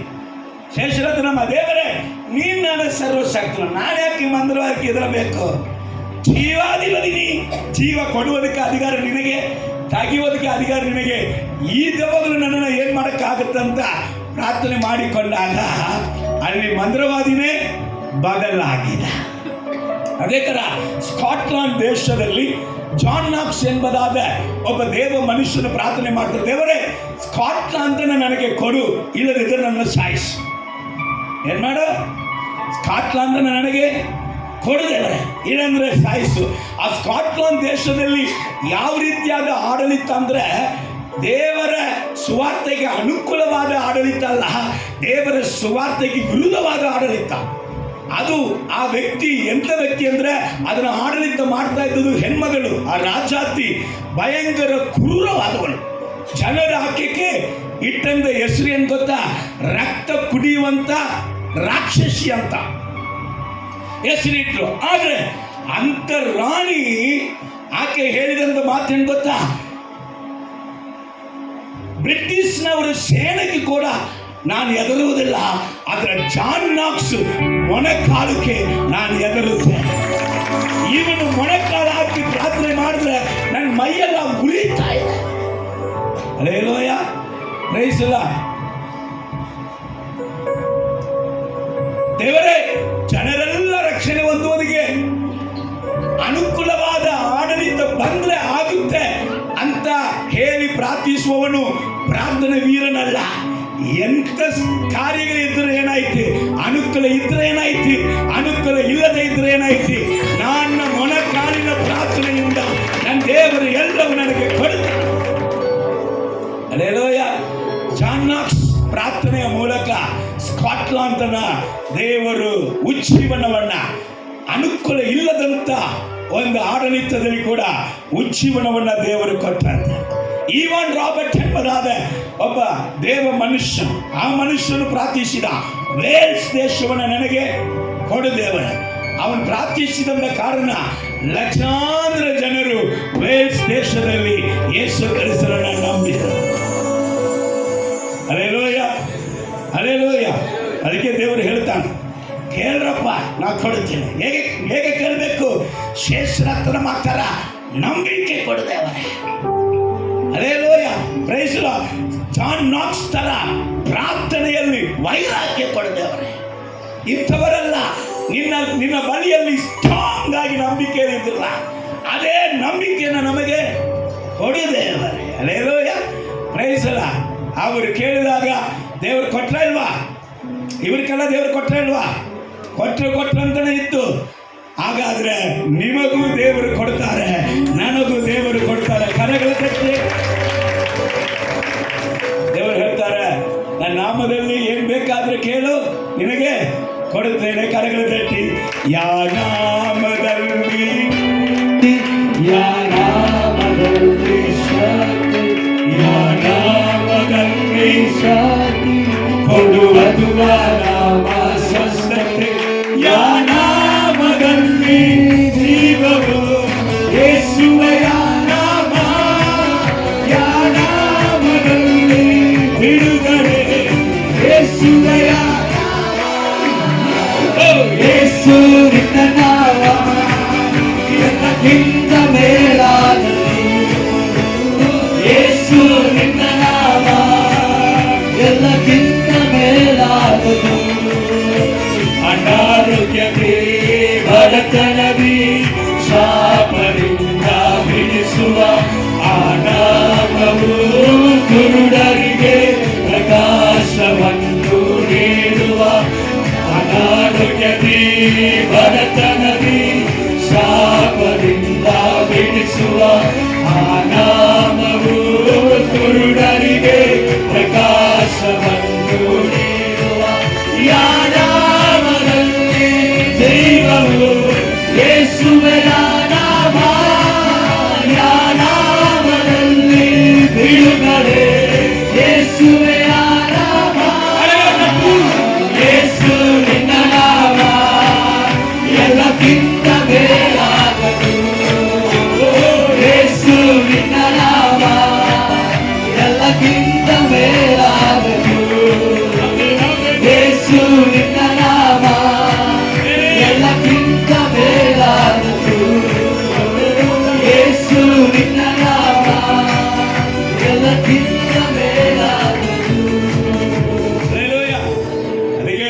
ಯೋಹಾನ ಸುವಾರ್ತೆ 1 ಯೋಹಾನ 5ನೇ ಅಧ್ಯಾಯ 14ನೇ ವಾಕ್ಯ, ಯೋಹಾನ ಸುವಾರ್ತೆ 14ನೇ ಅಧ್ಯಾಯ 13ನೇ ವಾಕ್ಯ ಈ ಹೇಳುತ್ತೆ, ಹೀಗೆ ಮಗನ ಮೂಲಕ ತಂದೆಗೆ ಮಹಿಮೆ ಉಂಟಾಗುವುದಕ್ಕಾಗಿ ನೀವು ಕೇಳುವಂತ ಎಲ್ಲ ಕಾರ್ಯದಲ್ಲಿಯೂ ದೇವರು ನಿನಗೆ ಅರ್ಪಣೆ ಮಾಡ್ತಾರೆ. ಓದ್ಬಿಡು ಮಗಳೇ, ಓದು. ಇದಲ್ಲದೆ ನೀವು ನನ್ನ ಹೆಸರಿನಲ್ಲಿ ಏನೇನು ಬೇಡಿಕೊಳ್ಳುವಿರೋ, ಯೇಸು ಎಂಬುದಾದ ನಾಮದಲ್ಲಿ ಏನೆಲ್ಲ ಬೇಡಿಕೊಳ್ಳುತ್ತೀರೋ ಅದನ್ನು ನೆರವೇರಿಸುವೆನು. ಹೀಗೆ ಮಗನ ಮೂಲಕವಾಗಿ ತಂದೆಗೆ ಮಹಿಮೆ ಉಂಟಾಗುವುದು. ಹಲ್ಲೆಲೂಯ. ಯಪ್ಪ, ನೀವು ನಾನು ಆಶೀರ್ವಾದ ಹೊಂದುವಾಗ ತಂದೆಗೆ ಮಹಿಮೆ. ಹಲ್ಲೆಲೂಯ. ನೀನು ನಾನು ದಿನೇ ದಿನೇ ಬೆಳೆಯುತ್ತಾ ಇರುವಾಗ ತಂದೆಗೆ ಮಹಿಮೆ. ನನ್ನ ಜೀವಿತದಲ್ಲಿ ಸಮಾಧಾನವು, ಆನಂದವು, ಸ್ವಸ್ಥತೆಯು ಬೆಳೆಯುತ್ತಾ ಇರುವಾಗ ತಂದೆಗೆ ಮಹಿಮೆ ಉಂಟಾಗುತ್ತೆ. ಹಲ್ಲೆಲೂಯ. ದೇವರು ಹೇಳಿದರು, ನಿನ್ನ ಸೇವೆ ಅಭಿವೃದ್ಧಿ ಆಗ್ತಾ ಇರುವಾಗ, ನಿನ್ನ ಕೈಯಿಂದ ಸತ್ತಂತ ಎಣಗಳು ಎದ್ದೇಳುವಾಗ, ಕುರುಡರ ಕಣ್ಣುಗಳು ತೆರೆಯಲ್ಪಡುವಾಗ, ಕುಂಡರು ನಡೆಯುವಾಗ, ಕಿವಿಗಳು ತೆರೆಯಲ್ಪಡುವಾಗ, ನಿನಗೆ ದೇವರು ಅದ್ಭುತಗಳನ್ನ ಮಾಡುತ್ತಾ ಇರುವಾಗ ಒಂದು ನಡೆಯುತ್ತದೆ, ನಮ್ಮ ತಂದೆಯಾದ ದೇವರ ನಾಮಕ್ಕೆ ಅದು ಮಹಿಮೆ. ದೇವರ ಮಕ್ಕಳು ಕೆಟ್ಟು ಹೋದರೆ ತಂದೆ ಹೆಸರು ಕೆಡುತ್ತೆ. ದೇವರ ಮಕ್ಕಳು ಆಶೀರ್ವಾದವಾಗಿ ಇದ್ರೆ ತಂದೆಗೆ ನಾಮಕ್ಕೆ ಮಹಿಮೆ ಉಂಟಾಗುತ್ತೆ. ಹಲ್ಲೆಲೂಯ. ಎರಡನೇದಾಗಿ ರೈಟ್ ಕೇಳಂದ ದೇವರು ಹೇಳ್ಬಿಟ್ರು. ಏನೆಲ್ಲ ಕೇಳುವುದಪ್ಪ? ಒಂದು ವಾಕ್ಯ ನೋಡಿ 3ನೇ ಕಾರ್ಯಕ್ಕೆ ಹೋಗೋಣ. ಅಲ್ಲಿ ವಾಕ್ಯ ಹೇಳುತ್ತದೆ, 1 ಯೋಹಾನ ಪತ್ರಿಕೆ 5ನೇ ಅಧ್ಯಾಯ 14ನೇ ವಾಕ್ಯ, ನಾವು ದೇವರ ಚಿತ್ತಾನುಸಾರವಾಗಿ ಏನಾದರೂ ಬೇಡಿಕೊಂಡ್ರೆ, ಏನಂದ್ರೆ ನಾವು ದೇವರ ಚಿತ್ತ ಅನುಸಾರವಾಗಿ ಏನಾದರೂ ಬೇಡಿಕೊಂಡ್ರೆ ಆತನು ನಮ್ಮ ವಿಜ್ಞಾಪನೆಯನ್ನು ಕೇಳುತ್ತಾನೆ ಎಂಬುದಾದ ಧೈರ್ಯವು ಆತನ ವಿಷಯದಲ್ಲಿ ನಮಗುಂಟು. ಯಾವಾಗ ದೇವರು ಇದನ್ನು ಮಾಡುತ್ತಾನೆ ಎಂಬುದಾದ ಧೈರ್ಯ ನಮಗೆ ಬರ್ತದಂತೆ, ದೇವರ ಚಿತ್ತಕ್ಕೆ ಅನುಸಾರವಾದ ವಿಷಯಗಳನ್ನು ನಾವು ಕೇಳುವಾಗ ಇದು ದೇವರಿಗೆ ಸಂಬಂಧಪಟ್ಟಿದ್ದು, ಇದನ್ನು ಖಂಡಿತಲು ದೇವರು ನನಗೆ ಈ ವಿಜ್ಞಾಪನೆಯನ್ನು ಕೇಳಿ ಅದ್ಭುತ ಮಾಡುತ್ತಾರೆ ಅಂತ ನಂಬಿಕೆ ಬರುತ್ತೆ. ಈಗ ಎಲ್ಲ ದೇವರು ಕೊಡ್ತೀನಿ ಅಂದರೆ ನಾವು ಈಗ ಕೇಳ್ಬೋದಾಯಿತು, ದೇವರೇ ಒಂದು ವೈನ್ ಶಾಪ್ ಒಂದು ಸ್ಟಾರ್ಟ್ ಮಾಡೋಣ ಅಂತ ಇದ್ದೀನಿ, ಅದಕ್ಕೆ ಬೇಕಾದರೆ ಇಮ್ಮಾನುವೇಲ್ ಅಂತ ಹೆಸರು ಇಡ್ತೀನಿ. Immanuel wine shop. ನಿಮಗೆ ಗೊತ್ತಿಲ್ಲ, ಹೆಸರು ಐತಿ ಗೋವಾದಲ್ಲಿ ಇಮ್ಮಾನುವೇಲ್ ವೈನ್ ಶಾಪ್ ಅಂತ ಹೆಸರಿದೆ. ಸರಿ, ಪರವಾಗಿಲ್ಲ ಸರ್, ದೇವರ ಒಂದು ಪಾನ್ ಶಾಪ್ ಇಡ್ತೀನಿ, ಆ ಪಾನ್ ಶಾಪ್ಗೆ ಏಸು ಪಾನ್ ಶಾಪ್ ಅಂತ ಹೆಸರು ಇಟ್ಬಿಡ್ತೀನಿ. ದೇವರ ಆಶೀರ್ವದಿಸ್ತಾರ. ವೈನ್ ನಾನು 2014 ಬೆಳಗಾಂ ಬಂದಾಗ ಒಂದು ಚರ್ಚಲ್ಲಿ ನನಗೆ ವಾಕ್ಯ ಕೊಡುವುದಕ್ಕಾಗಿ ಕರೆದಿದ್ರು. ನಾನು ಸ್ವಲ್ಪ ಬೇಗನೆ ಹೋಗ್ಬಿಟ್ಟೆ. ಪಾಸ್ಟರ್ ಅಲ್ಲಿ ಬಂದು ಆರಾಧನೆಗೋಸ್ಕರ ಎಲ್ಲ ಸಿದ್ಧತೆ ಮಾಡ್ತಾ ಇದ್ರು. ಅವಾಗಲೇ 1-2 ಹೆಣ್ಮಕ್ಳು ಬಂದ್ಬಿಟ್ಟವ್ರೆ. ಈಗ ಪಾಸ್ಟರ್ ಎಲ್ಲ ಅರೇಂಜ್ ಮಾಡಬೇಕು, ನಾನು ಬೇರೆ ಬೇಗ ಹೋಗ್ಬಿಟ್ಟಿನಿ, ಅವ್ರಿಗೆ ಟೆನ್ಷನ್. ಆ ಟೈಮಲ್ಲಿ ಈ ಹೆಣ್ಮಕ್ಳು ಹೋಗಿ ಪಾಸ್ಟರ್ಗೆ ಏನೋ ಕೇಳ್ತಾವ್ರೆ. ಅವ್ರು ಹೇಳ್ಬಿಟ್ರು, ಆ ಪಾಸ್ಟರ್ ಒಬ್ರು ಬಂದಾರ, ಅವ್ರ ಹತ್ರ ಮಾತಾಡ್ರಿ, ನೀವು ಕೇಳ್ರಿ, ನೀವು ಏನು ಬೇಕೋ ಅವ್ರ ಹತ್ರ ಕೇಳಂದಾಗ ಹೇಳ್ಬಿಟ್ಟವ್ರೆ. ಸರಿ ಅಂದ, ಏನಮ್ಮ ಪಾಸ್ಟರ್ ಇವರು ಏನೋ ಪ್ರೇಯರ್ ರಿಕ್ವೆಸ್ಟ್ ಕೇಳ್ತಾರೆ, ನೀವು ಸ್ವಲ್ಪ ಕೇಳಿ ಅವ್ರಿಗೆ ಸ್ವಲ್ಪ ಅಡ್ವೈಸ್ ಮಾಡಿ. ರೈಟ್. ನಾನು ಭಾಳ ಉರುಪು, ಯಾಕಂದ್ರೆ ಅವಾಗ ತಾನೇ ಹೊಸದಾಗಿ ಬಂದೀನಿ, ಏನು ಕೇಳ್ತಾರೆ ಕೇಳಿ ಮಗಳೇ ಅಂತ ಹೇಳಿದೆ. ಹೆಣ್ಮಗಳು ಹೇಳಿದ್ರು, ನಾನು ಒಬ್ಬ ಹುಡುಗರನ್ನ ಲವ್ ಮಾಡೀನಿ. ಸರಿ, ಈಗ ಅವನು ಬೇರೆ ಒಬ್ಬಾಕಿನ ಲವ್ ಮಾಡ್ತಾನೆ. ಸರಿ, ಅದಕ್ಕೆ ನಾನೇನು ಮಾಡಬೇಕು? ಅವನೇ ನನ್ನನ್ನು ಮದುವೆ ಮಾಡುವುದಕ್ಕೆ ನೀನು ಪ್ರೇಯರ್ ಮಾಡಬೇಕು. ಈಗ ಯೇಸ್ವಾಮಿ ಮಾಮ ಕೆಲಸ ಮಾಡಬೇಕಾ? ನಾನು ಏನು ಹೇಳೋದಕ್ಕೆ, ಫಸ್ಟ್ ನಾನು ಎಂಟ್ರಿ ಆಗಿದ್ದೀನಿ ಬೆಳಗಾಂ, ನನಗೆ ಬ್ರೋಕರ್ ಕೆಲಸ ಕೊಡ್ತಾನೆ. ನಾನು ಸಾಧ್ಯ. ಹಲ್ಲೆಲೂಯಾ. ಯೇಸ್ವಾಮಿ ವಿಜ್ಞಾಪನೆನ ಕೇಳ್ತಾರ?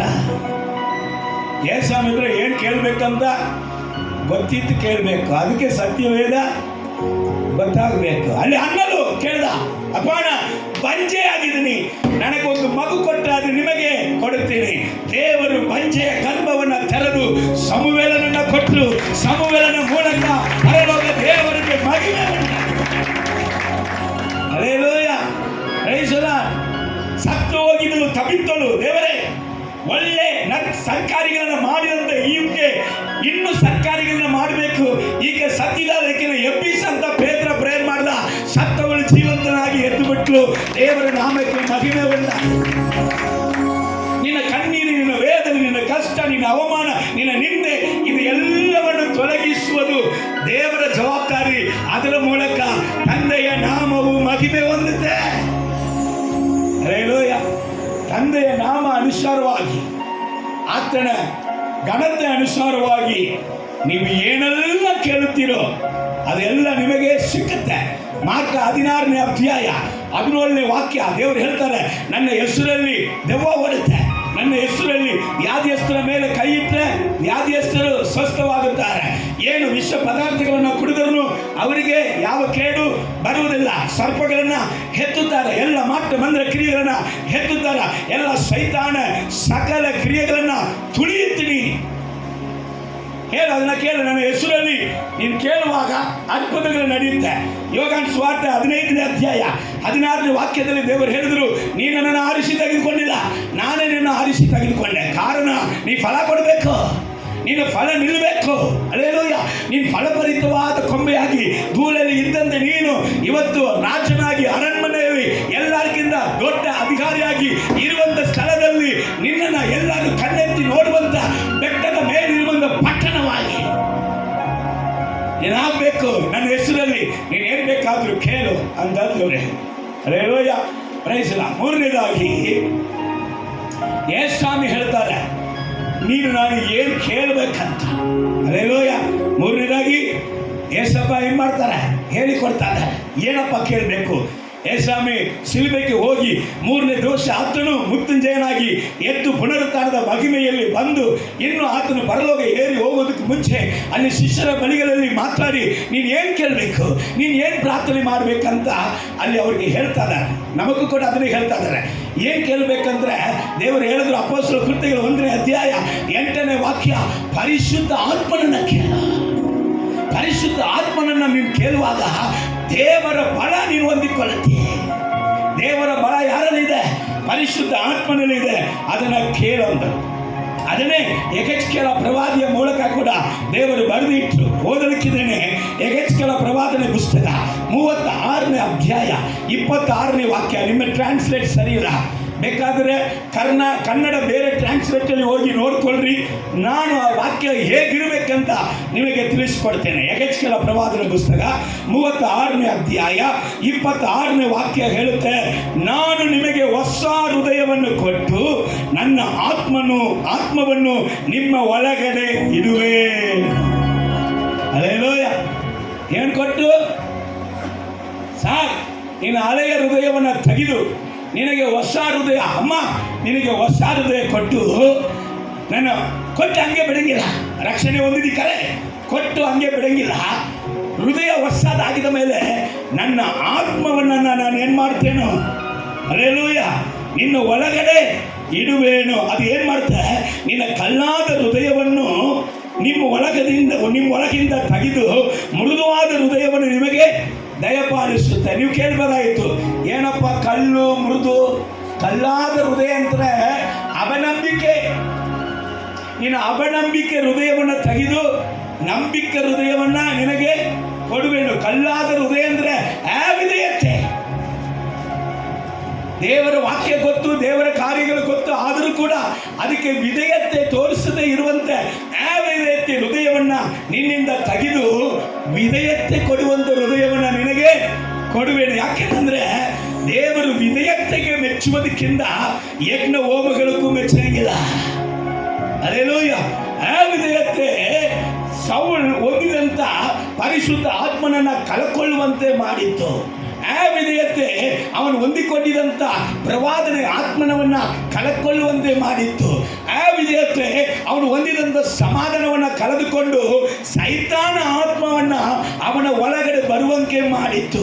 ಆದರೆ ವಿಧೇಯತೆ ಉಳ್ಳದಂತ ದಾವೀದನಿಗೂ ಅವನು ಪಾಪಿಯಾಗಿದ್ರು ಅವನು ಬಿದ್ದರೂ ಕೂಡ ಪುನಃ ಪಕ್ಷಾತಾಪ ಪ್ರಾರ್ಥನೆಯನ್ನ ಅವನು ಮಾಡಿ, ಅಪ್ಪ ನಿನ್ನ ಶುದ್ಧ ಆತ್ಮನನ್ನ ನನ್ನಿಂದ ತೆಗೆಯಬೇಡ, ಆ ಆತ್ಮ ನನಗೆ ಬೇಕೆಂಬುದಾಗಿ ದೇವರಿಗೆ ವಿಧೇಯನಾಗಿದಾಗ ಅವನ ಜೀವಿತದಲ್ಲಿ ಪರಿಶುದ್ಧ ಆತ್ಮನು ಸದಾ ಕಾಲವು ನೆಲೆಗೊಂಡನು. ಈಗ ಕರ್ತನು ಹೇಳುತ್ತಾನೆ, ನಿನ್ನ ಕಳ್ಳಾದ ಹೃದಯವನ್ನ ಮೃದುವಾಗಿ ಮಾಡುವವರಿಗೆ ನಾನು ಏನು ಮಾಡ್ತೀನಿ, ನಿನಗೆ ಹೊಸ ಹೃದಯ ಮಾತ್ರ ಅಲ್ಲ, ರಕ್ಷಣೆ ಮಾತ್ರ ಅಲ್ಲ, ನಿನ್ನ ಜೀವನದಲ್ಲಿ ನನ್ನ ಬಲವನ್ನ, ದೇವರ ಬಲವನ್ನ ನೀನು ಹೊಂದಿಕೊಳ್ಳುವುದಿಗೆ ನನ್ನ ಆತ್ಮವನ್ನ ಸುರಿಯ ಮಾಡುವೇನು. ಹೋದ ಅಪೊಸ್ತಲ ಕೃತ್ಯಗಳು 2ನೇ ಅಧ್ಯಾಯ 17ನೇ ವಾಕ್ಯ. ನನ್ನ ಆತ್ಮನ ಅಂತ ಎಲ್ಲಿದೆ ಅಂತ ನಿಮಗೆ ತೋರಿಸಿಕೊಡ್ತೇನೆ. ಅಪೊಸ್ತಲ ಕೃತ್ಯಗಳು 2ನೇ ಅಧ್ಯಾಯ 17ನೇ ವಾಕ್ಯ. ಕಡೆ ದಿವಸದಲ್ಲಿ ನಾನು ಎಲ್ಲ ಮನುಷ್ಯರ ಮೇಲೆ ಒಂದೊಂದು ಚೆನ್ನಾಗಿ ತೋರಿಸಿ ಶಬ್ದಗಳನ್ನ, ಕಡೆ ದಿವಸಗಳಲ್ಲಿ, ಇದೇ ದಿನಗಳಲ್ಲಿ ಎಲ್ಲ ಮನುಷ್ಯರ ಮೇಲೆ, ಅವನ ವ್ಯಭಿಚಾರಿಯಾಗಿ ಇದ್ದಿರಬಹುದು, ಆದರೆ ಇವತ್ತು ಆಕೆಯನ್ನು ಪರಿಶುದ್ಧರಾಗಿ ಮಾಡುತ್ತೇನೆ.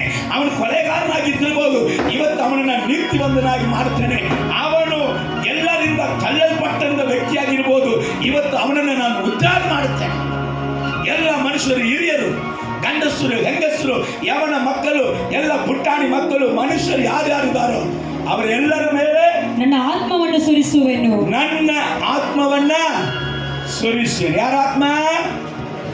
ಯಾರಾತ್ಮ? ದೇವರು ನನ್ನ ಆತ್ಮ.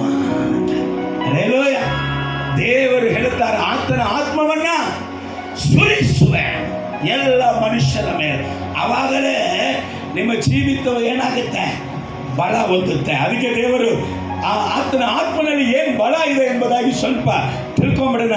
ಯೆಶಾಯ ಪ್ರವಾದನೆ ಪುಸ್ತಕ 40ನೇ ಅಧ್ಯಾಯ 28ನೇ ವಾಕ್ಯ 29ನೇ ವಾಕ್ಯ. ಪಟ್ಟಣ ಮಗಳ ಯೆಹೋವನು ನಿರಂತರ ದೇವರು, ಭೂಮಿಯ ಕಟ್ಟಕಡೆಗಳನ್ನು ನಿರ್ಮಿಸಿದವನು ಆಗಿದ್ದಾನೆ. ಆತನು ತಣಿದು ಬಳಲುವುದಿಲ್ಲ, ಆತನ ವಿವೇಕವು ಪರಿಶೋಧನೆಗೆ ಅಗಮ್ಯ. ಸೋತವನಿಗೆ ತ್ರಾಣವನ್ನು ಅನುಗ್ರಹಿಸಿ ನಿರ್ಬಲನಿಗೆ ಬಹುಬಲವನ್ನು ದಯಪಾಲಿಸುತ್ತಾನೆ. ಏನು ಓದಿದನ್ನ ಕೇಳಿದ್ರಿ? ದೇವರ ಸ್ಪಿರಿಟ್, ದೇವರ ಆತ್ಮನ ಕಾರ್ಯ ಹೇಗಿದೆ ಅಂದ್ರೆ ದಣಿದು ಬಳಲುವುದೇ ಇಲ್ಲ, ದೇವರು ಸ್ವತ್ತು ಹೋಗುವುದೇ ಇಲ್ಲ. Hallelujah, praise the Lord. ಆದ ಕಾರಣ ಯಾರಿಗೆ ಆ ಆತ್ಮವನ್ನು ಕೊಡ್ತಾನಂದ್ರೆ ಸ್ವತ್ತವನಿಗೆ. ಸ್ವತ್ತವನಂದ್ರೆ ಡಿಪ್ರೆಷನ್ ಅಲ್ಲಿ ಇರುವವನಿಗೆ. ನಮಗೆ ಒಂದು ಘಟನೆ ನಡೆಯದೇ ಇರುವಂತ ಸಮಯ ತನಕ ಇನ್ನೊಬ್ಬರಿಗೆ ಆದರಣೆ ಹೇಳಬಹುದು, ಇನ್ನೊಬ್ಬರಿಗೆ ಬಲಪಡಿಸ್ಬೋದು. ಆದರೆ ಅದೇ ಶೋಧನೆಗಳು, ಅದೇ ಕಷ್ಟಗಳು ನಮಗೆ ಬಂದರೆ ಯಾರು ಊದಿದಂತ ಬಲೂನ್ ದಿಢೀರಂದ್ರೆ ಏನಾಗುತ್ತೆ?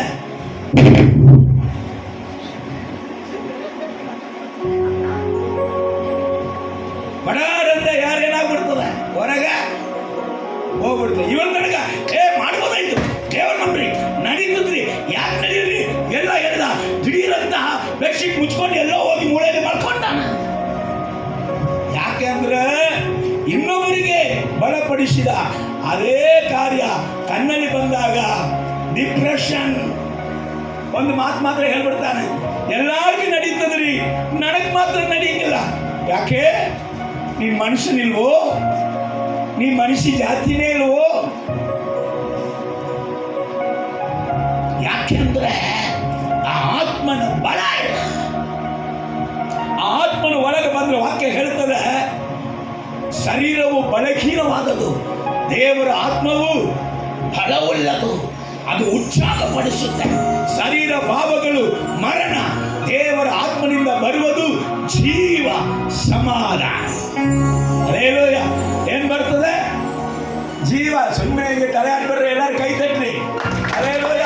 ನಿದ್ದೆ ಯಾರಾದ್ರು ಮಾಡಿದ್ರೆ ಕೆನ್ನೆ ತಟ್ರಿ. ಹಲ್ಲೆಲೂಯ. ಪ್ರೀತಿಯಿಂದ ತಟ್ರಿ, ಸಿಟ್ಟಿಂದ ತಟ್ಬೇಡ. ಇವತ್ತೇ ಮೊಯ್ ತೀರಿಸ್ಬಿಡೋಣ ಅಂತ. ಹಲ್ಲೆಲೂಯ. Praise the Lord. ದೇವರ ನಾಮಕ್ಕೆ ಮಹಿಮೆ ಉಂಟಾಗಲಿ. ಸೊ ಕರ್ತನು ಏನಕ್ಕೋ ಅದಕ್ಕೋಸ್ಕರ ಆತನ ಆತ್ಮವು ಎಂಥದಂತೆ, ಅದು ದಣಿದು ಬಳಲುವುದೇ ಇಲ್ಲ, ಅದು ತ್ರಾಣವನ್ನು ಅನುಗ್ರಹಿಸುತ್ತೆ, ನಿರ್ಬಲನಿಗೆ ಬಹು ಬಲವನ್ನ ಕೊಡುತ್ತದೆ. ಅದಕ್ಕೆ ಶಿಷ್ಯರಿಗೆ ಹೇಳ್ತಾರೆ, ಏನಪ್ಪ ಆತ್ಮವನ್ನ ಕೇಳಿ. ಯೇಸು ಸ್ವಾಮಿ ಜೀವಂತವಾಗಿರುವಾಗ ಶಿಷ್ಯರಿಗೆ ಒಂದು ಹೇಳಿದ್ರು, ಯಪ್ಪ ನೀವು ನನ್ನ ಸಂಗಡ ಮೂರುವರೆ ವರ್ಷ ಇದ್ರಿ, ನನ್ನ ಸಂಗಡನೆ ಊಟ ಮಾಡಿದ್ರಿ, ನನ್ನ ಸಂಗಡನೆ ಕುಡಿದಿರಿ, ನನ್ನ ಸಂಗಡನೆ ಮಲಗಿದಿರಿ, ನನ್ನ ಆತ್ಮದ ಸೂಚಕ ಕಾರ್ಯಗಳನ್ನ ಎಲ್ಲ ನೋಡಿದಿರಿ. ಆದರೆ ಈಗ ಒಂದು ಶೋಧನೆ ಕಾಲ ಏನಂದ್ರೆ, ನೀವೆಲ್ಲರೂ ನನ್ನ ಬಿಟ್ಟು ಹೋಗ್ತೀರಾ ಅಂತ. ನೀವೆಲ್ಲರೂ ನನ್ನನ್ನು ಬಿಟ್ಟು ಹೋಗ್ಬಿಡ್ತೀರಾ. ಪೇತ್ರನ ಹೇಳ್ದ, ದೇವರೇ ಈ ಮಾತು ನನ್ನ ಹತ್ರ ಹೇಳ್ಬೇಡ, ಈ ಮಾತು ನೀ ಯಾರನ್ನ ತಿಳ್ಕೊಂಡು ಇವರನ್ನ ತಿಳ್ಕೊಂಡು ನನ್ನ ಈ ಅಸಹ್ಯವಾದ ಮಾತು ನನ್ನ ಹತ್ರ ಹೇಳ್ಬೇಡ ದೇವರ.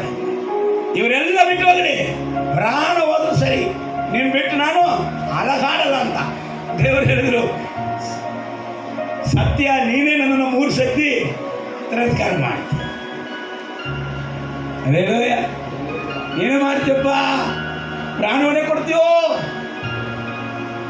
ನೀನೇ 3 ಸತಿ ನನ್ನನ್ನು ತಿರಸ್ಕಾರ ಮಾಡಿ. ಆ ಸಂಪೂರ್ಣವಾದ ಕೃಪೆಯನ್ನು ಹೊಂದಿಕೊಳ್ಳುವುದಿಗೆ ಕಾದಿರು ಹೋಗು. ದೇವರು ಎದ್ದು ಬಂದು ಹೇಳ್ತಾರೆ, ಅವನು 3 ಸತಿ ತಿರಸ್ಕಾರ ಮಾಡಿ ಬಾಳ ಹೃದಯದಲ್ಲಿ ನೊಂದು ಬೆಂದು ಇರುವಾಗ ದೇವರು ಅವನಿಗೆ ದರ್ಶನ ಕೊಟ್ಟು ಅವನ ಬಲಪಡಿಸಿ ಆಯ್ಬಿಡು. ಅದೆಲ್ಲ ನಾನು ನನ್ನ ಆತ್ಮ ಏನಂದ್ರೆ, ನೀನು ಎಷ್ಟು ಸತಿ ತಿರಸ್ಕಾರ ಮಾಡಿದ್ರು ಸೋಲುವುದೇ ಇಲ್ಲ. ನನ್ನ ಆತ್ಮ ಎಂದ ಆತ್ಮ ಅದು ಬಲದಂತ ಆತ್ಮ. ಅದನ್ನ ನಿನಗೆ ಕೊಡಬೇಕಂತ ಬಯಸುತ್ತೇನೆ.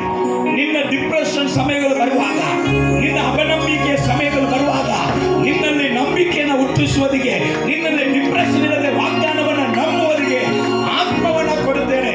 ಅದನ್ನ ಏನ್ ಮಾಡು, ಬದುಕಲು ಸಂಪೂರ್ಣವಾದ ನಿನ್ನ ಕೃಪೆ, ಶಾಶ್ವತವಾದ ನಿನ್ನ ಕೃಪೆ, ಸಂಪೂರ್ಣವಾದ ನಿನ್ನ ಕೃಪೆ, ಶಾಶ್ವತವಾದ ನಿನ್ನ ಕೃಪೆ, ಬಾಳಿಗೆ ಬೆಳಕನ್ನು, ಬಾಳಿಗೆ ಬೆಳಕನ್ನು ನೀಡುವಂತ ನಿನ್ನ ಕೃಪೆ, ನೀಡುವಂತ ನಿನ್ನ ಕೃಪೆ, ಸಂಪೂರ್ಣವಾದ ನಿನ್ನ ಕೃಪೆ, ಶಾಶ್ವತವಾದ ನಿನ್ನ ಕೃಪೆ, ಸಂಪೂರ್ಣವಾದ ನಿನ್ನ ಕೃಪೆ, ಶಾಶ್ವತವಾದ ನಿನ್ನ ಕೃಪೆ,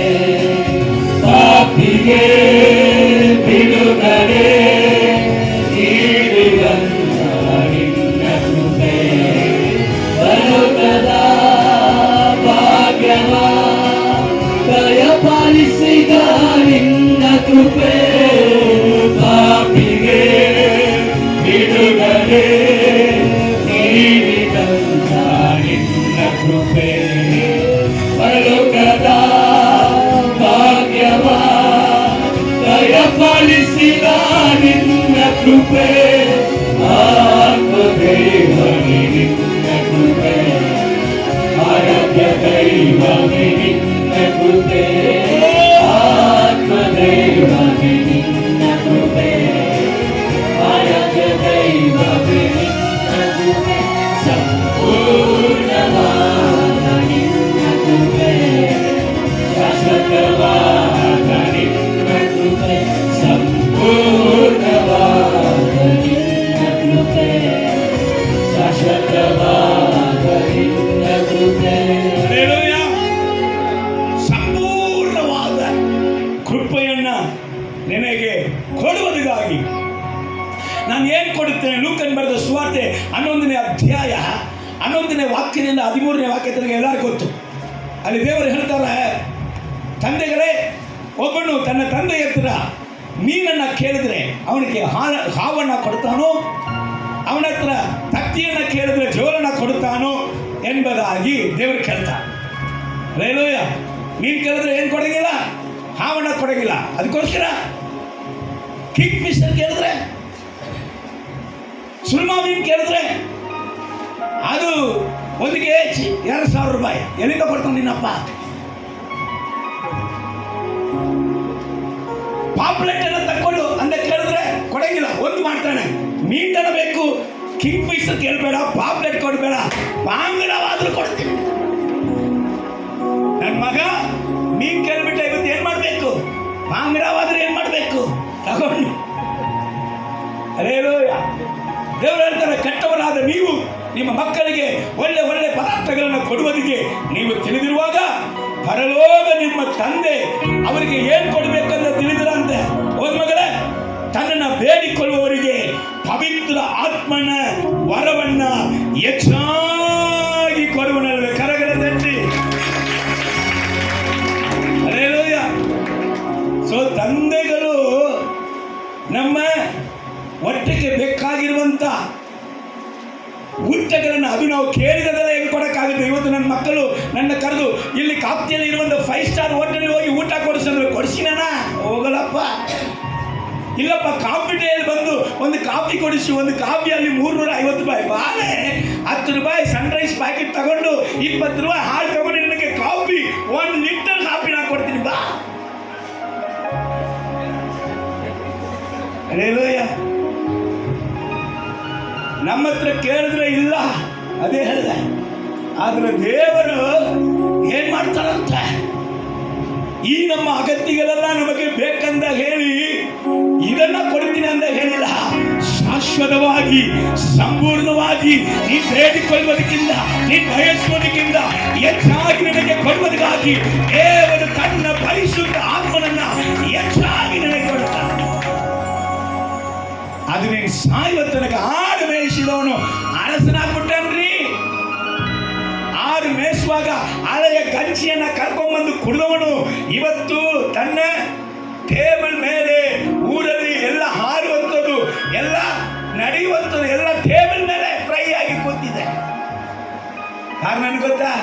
ದಾವೀದನ ಮೇಲೆ ಪರಿಶುದ್ಧ ಆತ್ಮನು ಹೇಳಿದ್ರು ಬಂದು, ಸಂಪೂರ್ಣವಾದ ನಿನ್ನ ಕೃಪೆ, ಬಾಯಿಗಳ ತೆರೆದು, ಶಾಶ್ವತವಾದ ನಿನ್ನ ಕೃಪೆ, ಸಂಪೂರ್ಣವಾದ ನಿನ್ನ ಕೃಪೆ, ಶಾಶ್ವತವಾದ ನಿನ್ನ ಕೃಪೆ, ಬಾಳಿಗೆ ಬೆಳಕನ್ನು, ಬಾಳಿಗೆ ಬೆಳಕನ್ನು ನೀಡುವಂತ ನಿನ್ನ ಕೃಪೆ, ನೀಡುವಂತ ನಿನ್ನ ಕೃಪೆ. Hallelujah. Praise the Lord. Time ಮುಗಿದು ಬಂತು, ಬಹಳ ಕಷ್ಟ ಆಗುತ್ತೆ. ಹಲ್ಲೆಲೂಯಾ. ಮುಗಿಸ್ಬಿಡ್ತೀನಿ ಒಂದು 10 ನಿಮಿಷ. ಇಲ್ಲಿ ಗಮನಿಸೋಣ, ದೇವರು ತನ್ನ ಸಂಪೂರ್ಣವಾದ ಕೃಪೆಯನ್ನ ಎಲ್ಲಿ ಇಟ್ಟಾರೆ ಎಂಬುದಾಗಿ ಅಲ್ಲಿ ನೋಡಬಹುದು. ತೀತನಿಗೆ ಬರೆದಂಥ ಪತ್ರಿಕೆ 3ನೇ ಅಧ್ಯಾಯ 7ನೇ ವಾಕ್ಯ ಈ ರೀತಿಯ ಹೇಳ್ತದೆ, ನಾವು ನಮ್ಮ ರಕ್ಷಕನಾದ ಯೇಸು ಕ್ರಿಸ್ತನ ಕೃಪೆಯಿಂದ, ನಾವು ನಮ್ಮ ರಕ್ಷಕನಾದ ಯೇಸು ಕ್ರಿಸ್ತನ ಕೃಪೆಯಿಂದ ನೀತಿವಂತರೆಂದು ನಿರ್ಣಯಿಸಲ್ಪಟ್ಟು ನಿತ್ಯ ಜೀವಿತ ನಿಶ್ಚಯವನ್ನು ಪಡೆದು ಅದಕ್ಕೆ ಬಾಧ್ಯರಾಗುವುದಿಗೆ. ಚೆನ್ನಾಗಿ ಗಮನಿಸಿ, ನಾನು ನೀತಿವಂತನೆಂಬುದಾದ ನಿಶ್ಚಯವನ್ನ, ಪರಲೋಕದ ನಿತ್ಯ ಜೀವಿತದ ನಿಶ್ಚಯವನ್ನ ಪಡೆದು ನಾನು ಬಾಧ್ಯರಾಗುವುದಿಗೆ ದೇವರು ನನಗೆ ಏನು ಕೊಟ್ಟಾರೋ ತುಂಬ ಮುಖ್ಯ. ಹಲ್ಲೆಲೂಯಾ. Praise the Lord. ನೀತಿವಂತನು ಖರ್ಜೂರದ ಮರದಂತೆ ಬೆಳೆಯುತ್ತಾ ಇರ್ತಾನೆ. ನೀತಿವಂತನಿಗೋಸ್ಕರ ಸಂತೋಷ, ಶಾಂತಿ, ಸಮಾಧಾನ ಬಿತ್ತಲ್ಪಟ್ಟಿದೆ. ನೀತಿವಂತನು ಪುಷ್ಟಿಯಾಗುತ್ತಾ ಬರುತ್ತಾನೆ. ನೀತಿವಂತನಿಗೆ ದೀರ್ಘಾಯುಸ್ಸು. ನೀತಿವಂತನು ದೇವರ ಬಲಕೈಯಲ್ಲಿ ಇರುವಂತ ವಿಶೇಷವಾದ ರಕ್ಷಣೆಯನ್ನ ಹೊಂದಿಕೊಳ್ತಾನೆ. ಸೊ ಈ ಬಾಧ್ಯತೆಯನ್ನ ನೀವು ನಾನು ಯೇಸು ಕ್ರಿಸ್ತನಲ್ಲಿ ಪಡೆದುಕೊಳ್ಳುವುದಕ್ಕೆ ಎಲ್ಲಿ ಇಟ್ಟಾರೆ ಆ ಬಾಧ್ಯತೆಯನ್ನ? ಯಾರಲ್ಲಿ ಇಟ್ಟಾರ ಬಾಧ್ಯತೆಯನ್ನ? ಕೆಳಗಡೆ ಹೋಗೋಣ. ಪಡೆದು ಅದಕ್ಕೆ ಬಾಧ್ಯರಾಗುವಂತೆ ದೇವರು ಯೇಸು ಕ್ರಿಸ್ತನ ಮೂಲಕ ಪವಿತ್ರ ಆತ್ಮನನ್ನು ನಮ್ಮ ಮೇಲೆ ಸಮೃದ್ಧಿಯಾಗಿ ಸುರಿಸಿದನು. Hallelujah, hallelujah. ಏನೋ ಹಾಡಾಡ್ಬೇಕಂತ ಇದೆ, ಹಾಡೇ ಬರೋಣ. Thank you Jesus. ನದಿಯಾಗಿ ಹರಿದು ಮಳೆಯಾಗಿ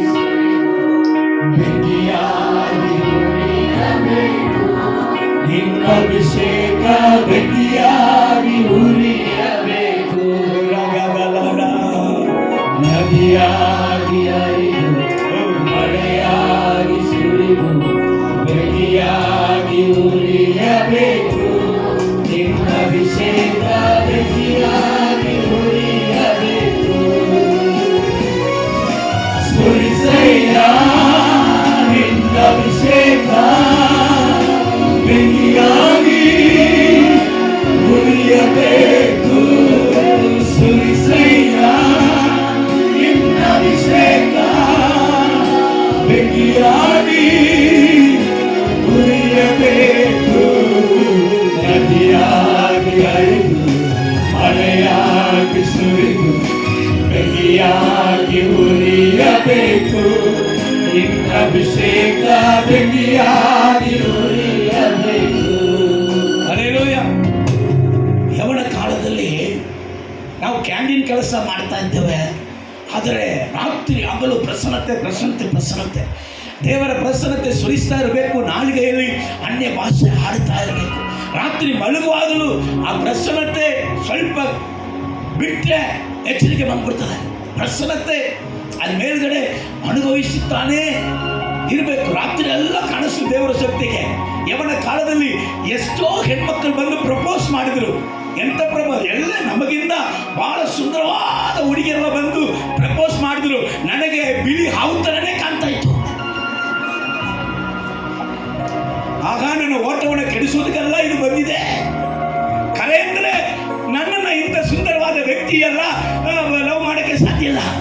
ಯಾಕಂದ್ರೆ ಆಕೆಯಲ್ಲಿ ನಾನೆಲ್ಲಿ, ಆದರೆ ಇದು ಬರ್ತದಂದ್ರೆ ನನ್ನ ಮೇಲೆ ಇರುವಂಥ ಸುಂದರಕ್ಕೆ ಬರ್ತಾ ಇಲ್ಲ, ನನ್ನ ಒಳಗಡೆ ಇರುವಂಥ ಅಭಿಷೇಕವನ್ನು ಕೆಡಿಸುವುದಕ್ಕಾಗಿ ಸೈತಾನ ಕಲಿಸಿದಂಥ ಪ್ರಾಡಕ್ಟ್. ಹಲ್ಲೆಲೂಯ. ಅಭಿಷೇಕ. ಪುನಃ ಅದನ್ನ ಕೇಳ್ತಾ ಇದ್ದೀನಿ. ಮಧ್ಯದಲ್ಲಿ ಎಲ್ಲಿ ಹೋಯ್ತು ಅಂತ ಕೇಳಿದ್ಯಾ? ಹಣದ ಆಸೆ ಎಂಬುದಾದ ದೆವ್ವದಲ್ಲಿ ಹೋಯ್ತು. ನನಗೆ ಮಧ್ಯದಲ್ಲಿ ಏನು ಬಂತು? ಹುಡುಗಿ ಹತ್ರ ಜಯಿಸಿದೆ, ಹಣದಾಸೆಯಲ್ಲಿ ಬಿದ್ದೆ. ಸಂಪಾದನೆ ಸಂಪಾದನೆ ಸಂಪಾದನೆ ಸಂಪಾದನೆ. ಸೈತಾನ ಅದನ್ನ ತಗೊಂಡು ಹೋಯ್ತು. ಈಗ ದೇವರ ಹತ್ರ ಹಬ್ಬ. ಆ ದಿನದಲ್ಲಿ ತಂದ ಅಭಿಷೇಕ ನದಿಯಾಗಿ ಹರಿದು ಮಳೆಯಾಗಿ ಸುರಿದು ಬೆಂಕಿಯಾಗಿ ಉರಿಯಬೇಕು. ಅಭಿಷೇಕ ಬೆಂಕಿಯಾಗಿ ಉರಿಯಬೇಕು. ನದಿಯಾಗಿ ಹರಿದು ಮಳೆಯಾಗಿ ಸುರಿದು ಬೆಂಕಿಯಾಗಿ ಉರಿಯಬೇಕು. ನಿನ್ನ ಅಭಿಷೇಕ ಬೆಂಕಿಯಾಗಿ ಉರಿಯಬೇಕು. ಸುರಿಸಯ್ಯ ನಿನ್ನ ಅಭಿಷೇಕ ಬೆಂಕಿಯಾಗಿ ಉರಿಯಬೇಕು. ಸುರಿಸಯ್ಯ ನಿನ್ನ ಅಭಿಷೇಕ ಬೆಂಕಿಯಾಗಿ ಉರಿಯಬೇಕು. ನದಿಯಾಗಿ ಹರಿದು ಮಳೆಯಾಗಿ ಸುರಿದು ಬೆಂಕಿಯಾಗಿ ಉರಿಯಬೇಕು. ನಿನ್ನ ಅಭಿಷೇಕ ಬೆಂಕಿಯಾಗಿ ಉರಿಯಬೇಕು. ಸೈತಾನ ಒಂದು ದಿವಸ ಸಾಧು ಸುಂದರ್ ಸಿಂಗ್ ಅಯ್ಯ ಹತ್ರ ಬಂದು ಕೇಳಿದನಂದ, ಸಾಧು ಸುಂದರ್ ಸಿಂಗ್, ಏನು ಏಸು ಏಸು ಏಸು ಏಸು ಅಂತ ಬರೀ ಏಸು ಹಿಂದೆ ಹೋಗ್ತಾ ಇದೆಯಲ್ಲ? ಏಸು ಪರಲೋಕದಲ್ಲಿ ಇದಾನಂತ ತಿಳ್ಕೊಂಡು ಹೋಗ್ತಾ ಇದ್ದಿ. ಏಸು ಪರಲೋಕದಲ್ಲಿ ಇಲ್ಲದೆ ನರಕದಲ್ಲಿ ಇದ್ರೆ ಏನ್ ಮಾಡ್ತಿ? ಅವಾಗ ಸಾಧು ಸುಂದರ್ ಸಿಂಗ್ ಅಯ್ಯ ಸೈತಾನಿಗೆ ಹೇಳಿದ್ರಂತೆ, ನಾನು ಪರಲೋಕವನ್ನು ನೋಡಿಲ್ಲ, ಪರಲೋಕವನ್ನು ನೋಡಿ ಯೇಸುವನ್ನು ಪ್ರೀತಿಸಿಲ್ಲ, ಯೇಸುವನ್ನು ಪ್ರೀತಿಸಿದಂತ ಕಾರಣ ನಾನು ಪರಲೋಕವನ್ನು ಕೂಡ ಬಯಸುತ್ತಾ ಇದ್ದೇನೆ. ನೀನು ಹೇಳಿದಂಗೆ ಒಂದು ವೇಳೆ ನನ್ನ ಯೇಸು ನರಕದಲ್ಲಿ ಇದ್ರೆ ಆ ನರಕವೇ ನನಗೆ ಸ್ವರ್ಗ. ಹಲ್ಲೆಲೂಯ. ಯೇಸು ಎಲ್ಲಿದಾನೋ ಅದುವೇ, ಆ ಸ್ಥಳವೇ ನನಗೆ ಸ್ವರ್ಗ. ಹಲ್ಲೆಲೂಯ. ಯೇಸುಗೋಸ್ಕರ ಪರಲೋಕ ಪ್ರೀತಿಸ್ತೇನೆ ಹೊರತು ಒಬ್ಬ ವ್ಯಕ್ತಿ ಹೇಳಿದ್ರು, ಯಾರಕ್ಕೋಸ್ಕರನು ಯೇಸುವನ್ನ ನಾನು ಬಿಡಲ್ಲ, ಯೇಸುಕ್ಕಾಗಿ ಯಾವುದನ್ನು ಕೂಡ ನಾನು ಬಿಡುತ್ತೇನೆ. ಹಲ್ಲೆಲೂಯಾ, ಪ್ರೈಸ್ ದಿ ಲಾರ್ಡ್, ದೇವರ ನಾಮಕ್ಕೆ. ಸೊ ಯೇಸು ಕ್ರಿಸ್ತನ ಬೇಕು. ಇವತ್ತು ಯೇಸಪ್ಪ ಹೇಳ್ತಾ ಇದ್ರು ಏನಂತ, ನನ್ನ ಹೆಸರಲ್ಲಿ ನನ್ನ ನಾಮದಲ್ಲಿ ನೀನು ಏನು ಬೇಕಾದ್ರೂ ಕೇಳು ಕೊಡುತ್ತೇನೆ. ಆದರೆ ಸಭೆಗೆ ಯಾರ ಅವಶ್ಯ, ಸಭೆಗೆ ಯಾರ ಅಗತ್ಯ ಅಂದ್ರೆ ಯೇಸು ಅವಶ್ಯ. ನನ್ನ ಅಗತ್ಯ ಯೇಸು ಆಗಬೇಕು, ನನ್ನ ಅವಶ್ಯ ಯೇಸು ಆಗಬೇಕು. ಈ ರೀತಿಯಾಗಿ ಅವರು ಸಾಧು ಸುಂದರ್ ಸಿಂಗ್ ಜೀವಿತದಲ್ಲಿ ಯೇಸು ಬೇಕಪ್ಪ.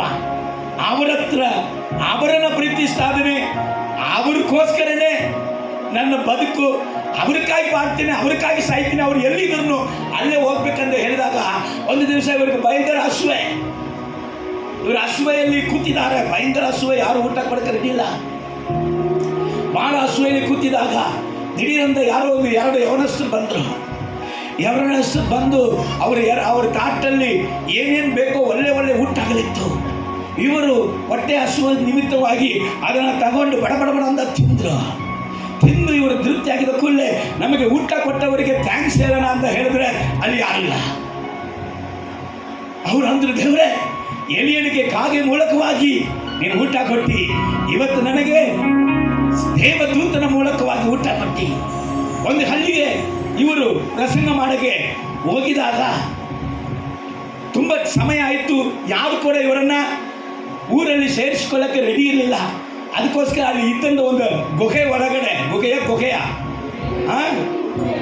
ರೈಟ್, ನಿಮಗೆ ಗೊತ್ತಾಯ್ತಲ್ಲ ರೈಟ್, ಓಕೆ, ಅದರ ಒಳಗಡೆ ಹೋಗಿ ಕೂತ್ಕೊಂಡ್ರು. ಇವರು ಇಲ್ಲಿ ಕೂತ್ಕೊಂಡಿದ್ದಾರೆ ಅಂತ ಕೆಲವಂತ ವ್ಯಕ್ತಿಗಳಿಗೆ ಗೊತ್ತಾಗಿ ಇವ್ರನ್ನ ಕೊಲ್ಲುವುದಿಗೆ ಏನೇನು ದೊಡ್ಡ ದೊಡ್ಡ ಆಯುಧಗಳನ್ನು ತಗೊಂಡು ಬಂದರು. ಈಗ ಇವರು ಒಳಗಡೆ ಕೂತಿದ್ದಾರೆ, ಗುಹೆ ಒಳಗಡೆ. ಇವರೆಲ್ಲ ಹೊರಗೆ ನಿಂತಾರ, ಅವ್ರು ಕಾಣ್ತಾ ಇದ್ದಾರೆ. ಅವರಿಗೆ ಗೊತ್ತಾಯಿತು, ದೇವರೇ ಇವತ್ತು ನನಗೆ ಅಂತ್ಯ, ನನಗೆ ಮುಗೀತು, ನನ್ನ ಜೀವನ ಮುಗೀತು, ಇವರು ನಮ್ಮನ್ನ ಬಿಡಂಗಿಲ್ಲ ಅಂತ ಹೇಳಿ ಒಳಗಡೆ ಕೂತ್ಕೊಂಡು ಪ್ರಾರ್ಥನೆ ಮಾಡ್ತಾ ಇದ್ದಾರೆ. ದಿಢೀರಂತ ಜನರು ಕಾಣ್ತಾ ಇದ್ದಾರೆ. ಒಂದು ಬಿಳಿ ವಸ್ತ್ರ ಹಾಕೊಂಡು 2 ಯವನಸ್ಥರು ಭಯಂಕರ ಬೆಳಕುಳ್ಳವರಾಗಿ ನಿಂತ ಜನರಿಗೆ ಕಾಣ್ತಾ ಇದ್ದಾರೆ. ಜನರು ಕೇಳ್ತಾ ಇದ್ದಾರೆ, ಹೇ, ನಿನ್ನ ಮುಂದೆ 2 ಜನ ಬಿಳಿ ವಸ್ತ್ರ ಹಾಕೊಂಡು ಭಯಂಕರ ಪ್ರಕಾಶವಾಗಿ ನಿಂತಿದ್ದಾರೆ. ಯಾರನ್ನ ಇಟ್ಕೊಂಡಿದ್ದು, ಯಾರು ನಿಂತಿದ್ದಾರೆ? ಇವರಂತಾರೆ, ನನಗೇನು ಗೊತ್ತಿಲ್ಲಪ್ಪ, ನನಗೆ ಯಾರು ಕಾಣ್ತಾ ಇಲ್ಲ. ಅವ್ರು ಹೇಳಿದ್ರಂತ, ಇಲ್ಲ ನಮಗೆ ಕಾಣ್ತಾ ಇದೆ ಅಂತ ಹೇಳಿದ ಮೇಲೆ ಇವರು ನಿಜವಾಗಲೂ ದೇವರ ಮನುಷ್ಯನಂತ ಅವ್ರನ್ನ ಬಳಿಯಕ್ಕೆ ಬಂದವರು ಅವ್ರ ಕಾಲು ಮುಗಿದು, ನೀವು ನಮ್ಮ ಮನೆಗಳಲ್ಲಿ ಬಂದು ನೀವು ಸ್ಟೇ ಮಾಡ್ರಿ ಅಂತ ಕರ್ಕೊಂಡು ಹೋಗಿ ಅವರ ಸ್ವಾರ್ಥಿಯನ್ನು ಕೇಳಿ ಆ ಊರೆಲ್ಲ ರಕ್ಷಣೆ ಹೊಂದಿದ್ದಾರೆ. ದುಷ್ಟ ಮನುಷ್ಯರು ಕೆಲವರು ಇವರ ಸೇವೆಯಲ್ಲಿ ಹೊಟ್ಟೆಗಿಚ್ಚು ಪಟ್ಟು ಏನು ಮಾಡಿಬಿಟ್ರು, ಅವ್ರಿಗೊಂದು ಸುಳ್ಳು ಹೇಳಿದ್ರು. ಸಾಧು ಸುಂದರ್ ಸಿಂಗಯ್ಯ, ಆ ಬೆಟ್ಟದ ಮೇಲೆ ಇದೇ ರೋಡಲ್ಲಿ ನೀವು ಹೋಗಿದ್ರೆ, ಇದೇ ದಾರಿಯಲ್ಲಿ ಹೋಗಿದ್ರೆ ಅಲ್ಲಿ ಒಂದು ವಿಲೇಜ್ ಬರ್ತದೆ, ಒಂದು ಗ್ರಾಮ ಬರ್ತದೆ. ಆ ಜನರು ಪಾಪ ಭಾಳ ಕಷ್ಟದಲ್ಲಿ ಇದ್ದಾರೆ, ನೀವು ಹೋಗಿ ಯೇಸುಸ್ವಾಮಿನ ಸಾರಿದರೆ ಒಳ್ಳೇದಾಗುತ್ತಂತ ಹೇಳಿದಾಗ ಇವರು ಹೋಗ್ತಾ ಇದ್ರಂತೆ. ಹೋಗ್ತಾ ಇದ್ರು ಅವ್ರು ಸುಳ್ಳು ಹೇಳಿದ್ರು, ಇವ್ರಿಗೆ ಗೊತ್ತಿಲ್ಲ, ದಾರಿ ತಪ್ಪಿಟ್ರು. ಅಲ್ಲಿ ಯಾವ ದಾರಿ ಇಲ್ಲ, ದಿಢೀರಂತ ಸುತ್ತಲೂ ಕಾಡೇ ಕಾಣ್ತಾ ಇದೆ. ಏನಪ್ಪ ಹಿಂಗೆ ಆಯ್ತಂದು ಹೋಗ್ತಾ ಇದ್ದಾರೆ, ಒಂದು ನದಿ ಓಡ್ತಾ ಇದೆ. ಸರಿ, ನದಿಯನ್ನು ದಾಟಿ ನಾವು ಆಚೆ ಕಡೆಗೆ ಹೋಗೋಣ ಅಂತ ಇಳಿದ್ರೆ ಅಲ್ಲಿ ನೀರು ಹೆಚ್ಚಾಗಿ ಸ್ಪೀಡಾಗಿ ಬರ್ತಾ ಇದೆ, ಹೋಗೋಕ್ಕಾಗಲಿಲ್ಲ. ಅಲ್ಲೇ ಕುಂತರು. ರಾತ್ರಿ ಕತ್ತಲೆ ಆಗ್ತಾ ಇತ್ತು. ಅಲ್ಲಿ ಕ್ರೂರವಾದ ಮೃಗಗಳ ಶಬ್ದವು ಅವರಿಗೆ ಕೇಳ್ತಾ ಇದೆ. ಏನು ಇವತ್ತು ಮೃಗ ನಮ್ಮನ್ನ ಕೊಂದು ತಿನ್ಬಿಡ್ತದೆ ಏನೋ ಅಂತ ಕೂತ್ಕೊಂಡಾಗ ಆ ನದಿಯ ಆಚೆ ತಡದಲ್ಲಿ ಒಬ್ಬರು ನಿಂತುಕೊಂಡು, ನಾನು ಬಂದು ನಿಮ್ಮನ್ನ ಕರ್ಕೊಂಡು ಹೋಗ್ತೀನಿ ಅನ್ನೋ ಒಂದು ಶಬ್ದ. ಸರಿ ಅಂತ ಅವರು ನದಿಯ ಒಳಗಡೆ ಧುಮುಕಿ ಬಂದು ಇವರನ್ನ ಹೊತ್ಕೊಂಡು ನದಿ ಆಚೆ ತಡೆಗೆ ಬಿಟ್ಬಿಟ್ರು. ಸರಿ, ನದಿಯ ಆಚೆ ತಡೆಗೆ ಬಿಟ್ಟಿದವರಿಗೆ ನಾವು ಥ್ಯಾಂಕ್ಸ್ ಹೇಳೋಣ, ಕೃತಜ್ಞತೆ ಹೇಳೋಣ ಅಂತ ನೋಡಿದ್ರೆ ಇಲ್ಲ. ಹಲ್ಲೆಲೂಯಾ. ಯೇಸು ನಿನ್ನ ಅಗತ್ಯವಾಗಿದ್ರೆ, ಯೇಸು ನಿನ್ನ ಅವಶ್ಯವಾಗಿದ್ರೆ ಏನ್ ನಡೀತದಪ್ಪ ಅಂದ್ರೆ, ಯಪ್ಪ, ಪ್ರಕೃತಿಯಲ್ಲಿ ಸಿಕ್ಕದೇ ಇರುವಂತ ಸಕಲ ಕಾರ್ಯಗಳು ಪರಲೋಕದಿಂದ ಆಶ್ಚರ್ಯಕರವಾಗಿ ನಿನ್ನ ಜೀವಿತದಲ್ಲಿ ಒದಗಿಸಿಕೊಳ್ಳಲ್ಪಡುತ್ತೆ. ಈ ಪ್ರಕೃತಿಯಲ್ಲಿ ಎಲ್ಲೂ ಸಿಕ್ಕಲ್ಲ. ಒಂದೇ ಒಂದು ವಾಕ್ಯದಲ್ಲಿ ನಾನು ಮುಗಿಸುತ್ತೇನೆ. ಯೇಸು ಯಾಕೆ ನನ್ನ ಅಗತ್ಯವಾಗಬೇಕು ಎಂಬುದಾಗಿ ನೀವು ಕೇಳುವಾಗ ರೋಮರ್ ಪತ್ರಿಕೆ 8ನೇ ಅಧ್ಯಾಯ 32ನೇ ವಾಕ್ಯ. ಸ್ವಂತ ಮಗನನ್ನು ಉಳಿಸಿಕೊಳ್ಳದೆ ಸ್ವಂತ ಮಗನನ್ನ ಉಳಿಸಿಕೊಳ್ಳದೆ ಆತನನ್ನು ನಮ್ಮೆಲ್ಲರಿಗೋಸ್ಕರ ಒಪ್ಪಿಸಿಕೊಟ್ಟನಲ್ಲ. ಆತನನ್ನು ನಮ್ಮ ಎಲ್ಲರಿಗೋಸ್ಕರ ಒಪ್ಪಿಸಿಕೊಟ್ಟನಲ್ಲ. ಮಗನನ್ನು ಕೊಟ್ಟ ಮೇಲೆ ಯಪ್ಪ, ಮಗನನ್ನೇ ನಿನಗಾಗಿ ಮಗಳೇ ಮಗಳೇ ಮಗನೇ, ತಂದೆಯೇ ತಾಯೇ, ಸಹೋದರನೇ ಸಹೋದರಿಯೇ, ತಂದೆಯಾದ ದೇವರು ಆತನ ಒಬ್ಬನೇ ಮಗನನ್ನೇ, ಸಮಸ್ತವನ್ನು ಸೃಷ್ಟಿ ಮಾಡಿದಂತ ಒಬ್ಬನೇ ಮಗನು ಯೇಸು ಕ್ರಿಸ್ತನನ್ನೇ ನಿನಗಾಗಿ, ನಿಮಗೋಸ್ಕರ, ನಿನ್ನ ಒಳ್ಳೆಯದಕ್ಕೋಸ್ಕರ, ನಿನ್ನ ಕಣ್ಣೀರನ್ನು ಹೊರಸೋದಕ್ಕೋಸ್ಕರ, ನಿನ್ನ ಜೀವನದ ಆಶೀರ್ವಾದಕ್ಕೋಸ್ಕರ ಕೊಟ್ಟದ ಮೇಲೆ ಸಮಸ್ತವನ್ನು ನಮಗೆ ದಯಪಾಲಿಸದೇ ಇರುವನೇ. ಕರೆಗಳಂತೂ ಯೇಸು ಇದ್ದಂತ ಸ್ಥಳದಲ್ಲಿ ಸಮಸ್ತವು ನಿನಗೆ ಸಿಕ್ಕುತ್ತೆ, ಸಮಸ್ತವು ನಿನಗೆ ಸಿಕ್ಕುತ್ತೆ. ಹಲ್ಲೆಲೂಯ. ನಮ್ಮೂರು ಮಾತ್ರ ಕಣ್ಣುಗಳನ್ನು ಮುಚ್ಚಿದವರಾಗಿ, ಕಣ್ಣುಗಳನ್ನು ಮುಚ್ಚಿದವರಾಗಿ, ಹೃದಯಗಳನ್ನು ತೆರೆದವರಾಗಿ